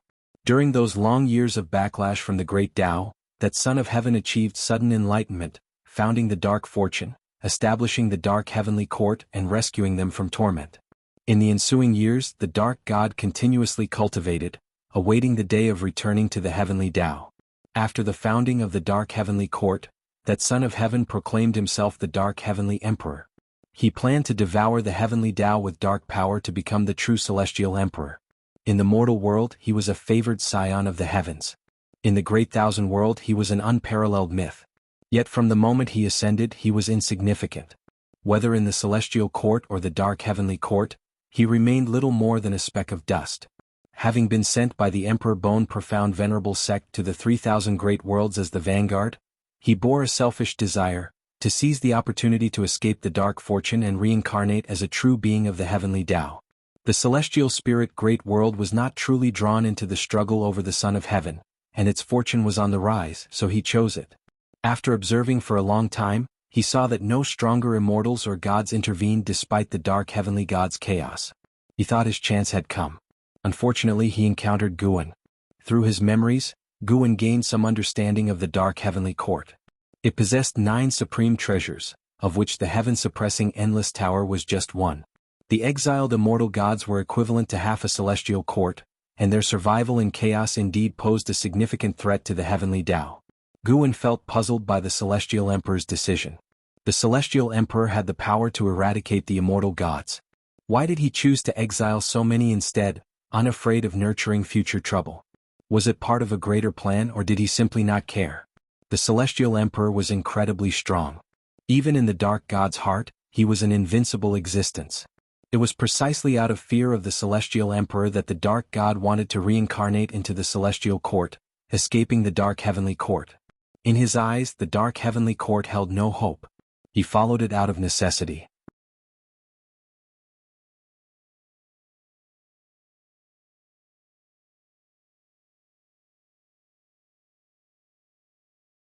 Chapter 775.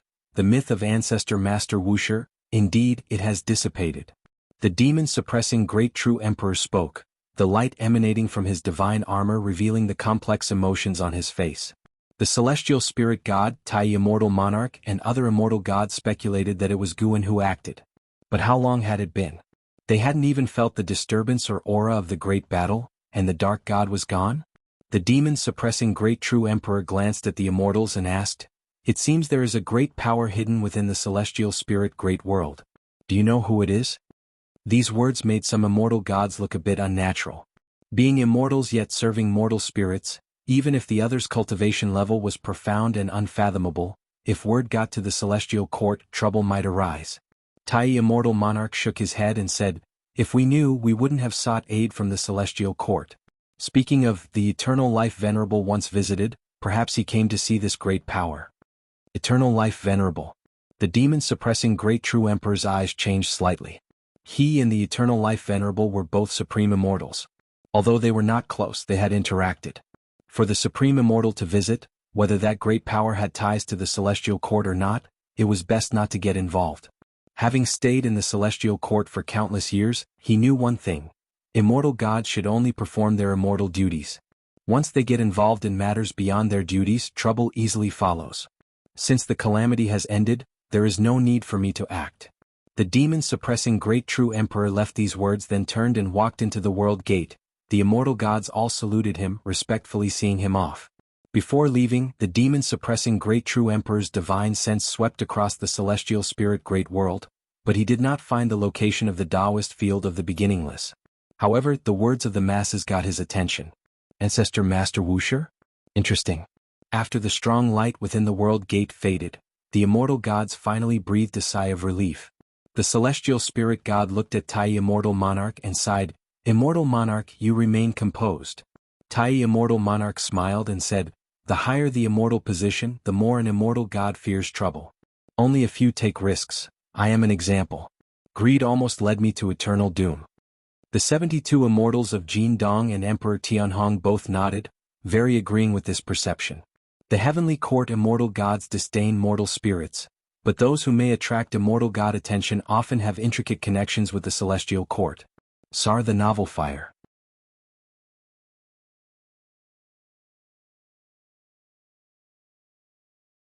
This year in spring, Guan came to the Gathering Flower sect to see Jianghu.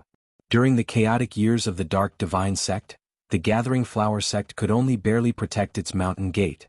Now, with the disbandment of the Dark Divine sect, the Gathering Flower sect started establishing connections with various sects, and trades and discussions flourished, leading to a scene of prosperity. Quickly tell me what exactly happened at that time. What was the dark god like? Did he have 3 heads and 6 arms? In a small pavilion, Jiang Qiong, while pouring wine for Guan, urged eagerly.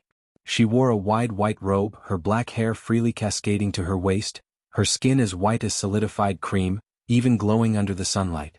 Her beauty was unmatched, combining with her aura of an enlightened master, making her seem not like a mortal woman, carrying an air of profound depth. Guan immediately began recounting the situation. Then, that day the sky darkened, lightning flashed and thunder roared. Those involved in the battle knelt in despair. I originally did not want to intervene, trusting that the heavens had their own destiny. Yet, I couldn't bear it in my heart. Jiang Qiong listened intently, not minding Guan's embellishments but rather enjoying it greatly. When Guan mentioned that he used Li Ya's sword to kill the dark god, Jiang Qiong burst into laughter. She knew Li Ya, aware that the world's greatest sword cultivator valued his reputation highly. Being saved by his junior again, his expression must have been spectacular. When Guan finished, Jiang Qiong still felt unsatisfied, thinking it wasn't enough. Guan began tasting the Gathering Flower sect snacks. Jiang Qiong suddenly asked, "What is the origin of the dark god?" It is said his dark heavenly gods once defeated immortal gods. To great cultivators in the immortal cultivation realm, immortal gods were not mere legends. Tai Immortal Monarch and other immortal gods had wandered the human world, confirming for cultivators the existence of immortal gods. Guan pretended to ponder and said, "This involves an ancient secret history. I don't know if I should tell you, I fear bringing trouble upon you." Jiang Qiong widened her beautiful eyes and grumbled, "My mouth is tight, unlike your disciples who would travel far. I will stay in the celestial spirit great world until you decide to leave." Guan said meaningfully, "Don't speak too hastily. If the chance to ascend to immortality were really before you, you might not be able to refuse. Unless you ascend to immortality, I will never ascend," Jiang Qiong said firmly. Guan listened and shook his head, smiling. Then he began to recount the dark heavenly court, and upon hearing the struggle between the celestial emperor and the son of heaven, Jiang Qiong was deeply engrossed, imagining many magnificent scenes. If you find any errors, ads pop up, ads redirect, broken links, non-standard content, etc.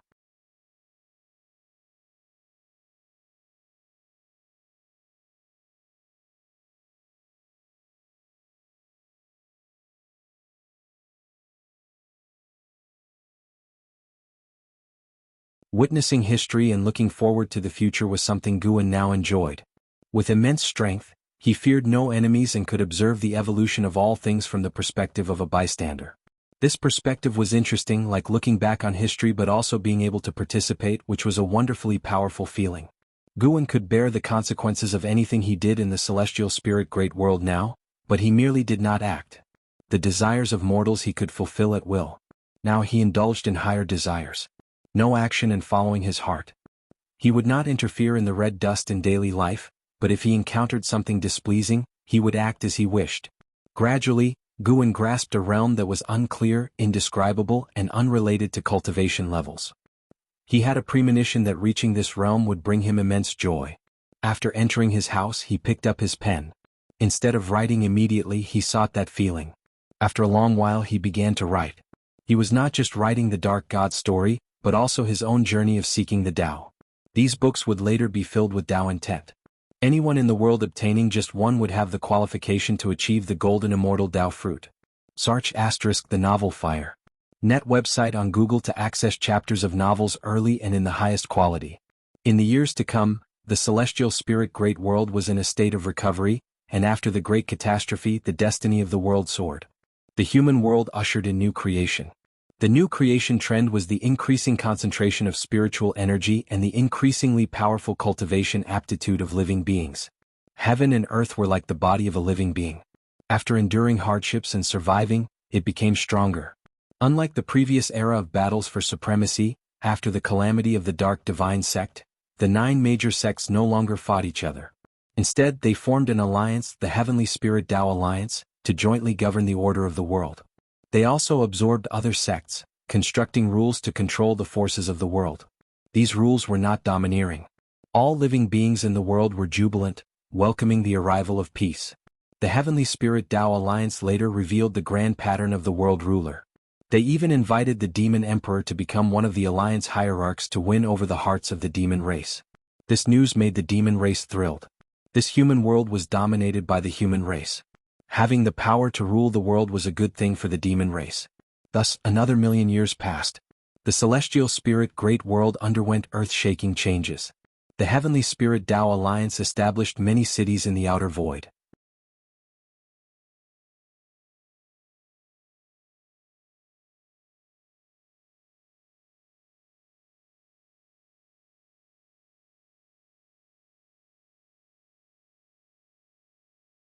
Chapter 777. The Unprecedented Path Sword God, Li Ya. The Demon Emperor repeated the name in his heart, full of envy. Sar the Novelier. N.T. website on Google to access chapters of novels early and in the highest quality. Ever since he recognized that the primordial ancestor was the one who enlightened and passed on his cultivation technique to him, he had wanted to join the Wuxia sect. Unfortunately, he failed. And Zizai explained to him the reason for the primordial ancestor's refusal, and he felt it was reasonable. He couldn't give up his identity as the Demon Emperor because he wanted to achieve great things for the demon race. Although he understood, the Demon Emperor always kept the primordial ancestor in his mind. After becoming the Alliance hierarch of the Heavenly Spirit Tao Alliance, he collected many legends and stories about Wuxia, which led him to learn about Li Ya. It was said that the primordial ancestor valued Li Ya greatly, even more than the protection of the Wuxia disciples. How could he not be envious of such treatment? You can invite him, but don't be too insistent. Instead, invite him to visit my residence. If he is unwilling, don't force it. The Demon Emperor mused, and true monarch Kishin's face broke into a smile. Drawing Li Ya to his side was more important to him than recruiting geniuses from the Outer Heaven Demon clan. True monarch Qitian didn't salute, immediately disappearing from the spot. The Demon Emperor was accustomed to his personality. Although they were master and disciple, they were more like friends without many formalities between them. The melodious sound of the zither echoed again, and the Demon Emperor's thoughts floated back to a long time ago. At that time he was just a little black dog, trembling as he followed behind the primordial ancestor. As time passed, He now stood at the pinnacle of power in the celestial spirit great world. He was thinking about how he could satisfy the primordial ancestor. The sun was shining brightly, and a gentle breeze was blowing. In a courtyard, Guan and Xiaolan were sitting opposite each other, drinking tea. Xiaolan was recounting her recent experiences. The Heavenly Spirit Tao Alliance invited me to be the Alliance Hierarch. At first I was surprised. Am I really qualified? But guess what? The Heavenly Spirit Tao Alliance has 108 hierarchs.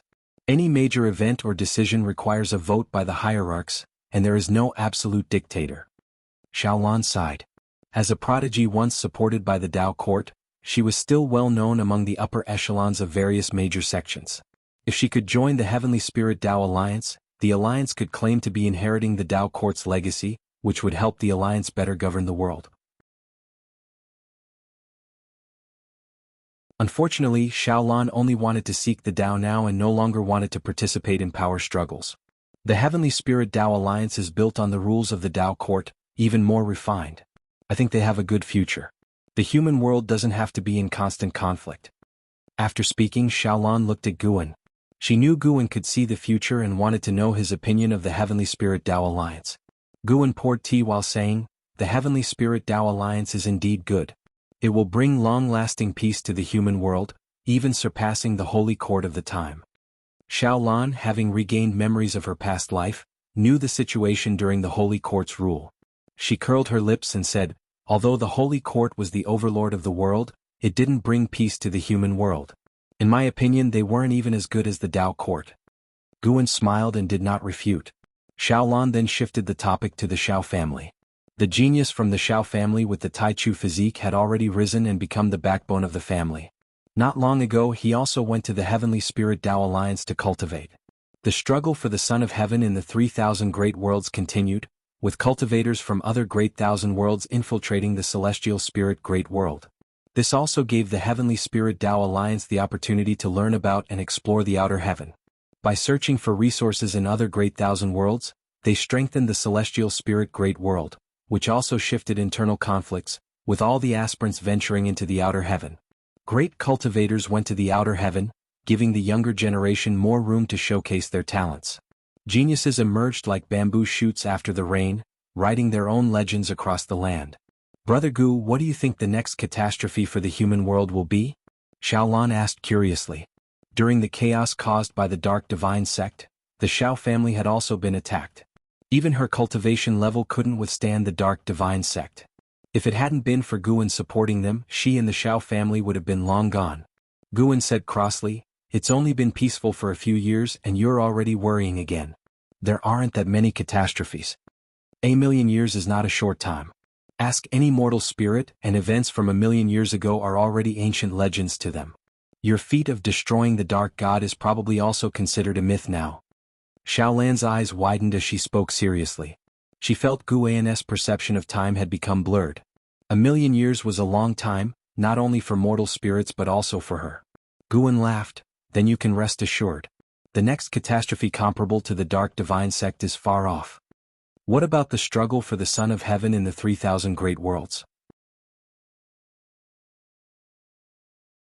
The struggle for the Son of Heaven poses no threat to the celestial spirit great world. Hearing Guan's response, Xiaolan felt an absolute confidence, the kind of confidence that completely disregarded the sons of heaven. She couldn't help but feel the curiosity that had arisen many times before. How high was Guan's cultivation level? "Brother Gu, we haven't sparred in a long time. How about a match later?" Xiaolan asked, her eyes burning as she stared at Guan. "Sure, but I won't go easy on you." Guan agreed, thinking that since Xiaolan was eager, he would have to put her arrogance in check. Xiaolan didn't take his threat to heart and began to look forward to the upcoming battle. It was sunset when Guan returned to the Taoist field of the beginningless. He was in a good mood, humming a tune. The thought of Xiaolan's desperate expression made him want to laugh. This live Xiaolan had extraordinary talent. After not encountering a worthy opponent for many years, she had strong confidence in her abilities. She didn't dare to hope to surpass Guan, but if Guan suppressed his cultivation level to the same realm, she felt she could put up a good fight. Unfortunately, Guan did not grant her wish, pressing her down the entire time. Before parting, Xiaolan's eyes were full of resentment as she looked at him. It made Guan think about drawing her expression, as it would be quite interesting. As he walked, a figure appeared ahead, approaching Guan Fairy Yaoxian. Guan smiled and greeted the approaching figure. Because Fairy Yaoxian was the Tao companion of the Emperor of Eternal Life, he did not take her as a disciple. This made the Wuxia disciples often speculate about the relationship between her and Guan. Fairy Yaoxian came up to Guan, raised her hand in salute and then asked, "Do you think Zuer can rival the primordial Tao Emperor and the Taoist Emperor?" With terrifying talent, although Zue did not inherit his father's immortal emperor's eye, his talent and comprehension were not inferior to the Emperor of Eternal Life. Now he was the second strongest disciple, second only to an Xian, with even the blood prison great saint not being his match. Guan pondered, there has never been such an existence in the past, but if he wants to try, it's not impossible. Perhaps he can forge a path unique to him. Fairy Yaoxian nodded and asked, "I want him to go to the primordial emperor domain to train. What do you think?" "You are his mother. You decide. Why ask me?" Guan shook his head with a smile. Fairy Yaoxian looked at him steadily and pressed on, "You don't oppose?" Guan nodded, saying, "If he is willing and you have plans for him, then let him go. If you find any errors, ads pop up, ads redirect, broken links, non-standard content, etc., please let us know reports so we can fix it as soon as possible. You're tuning in to the Han Li's Wuxia Adventures YouTube channel. We're so grateful for your support, and don't forget to subscribe to join us on this incredible journey through captivating stories. Your generosity through donations truly makes a world of difference, as it's the primary source of revenue that allows me to expand and enhance this channel for you. Thank you from the bottom of my heart for being a part of this adventure.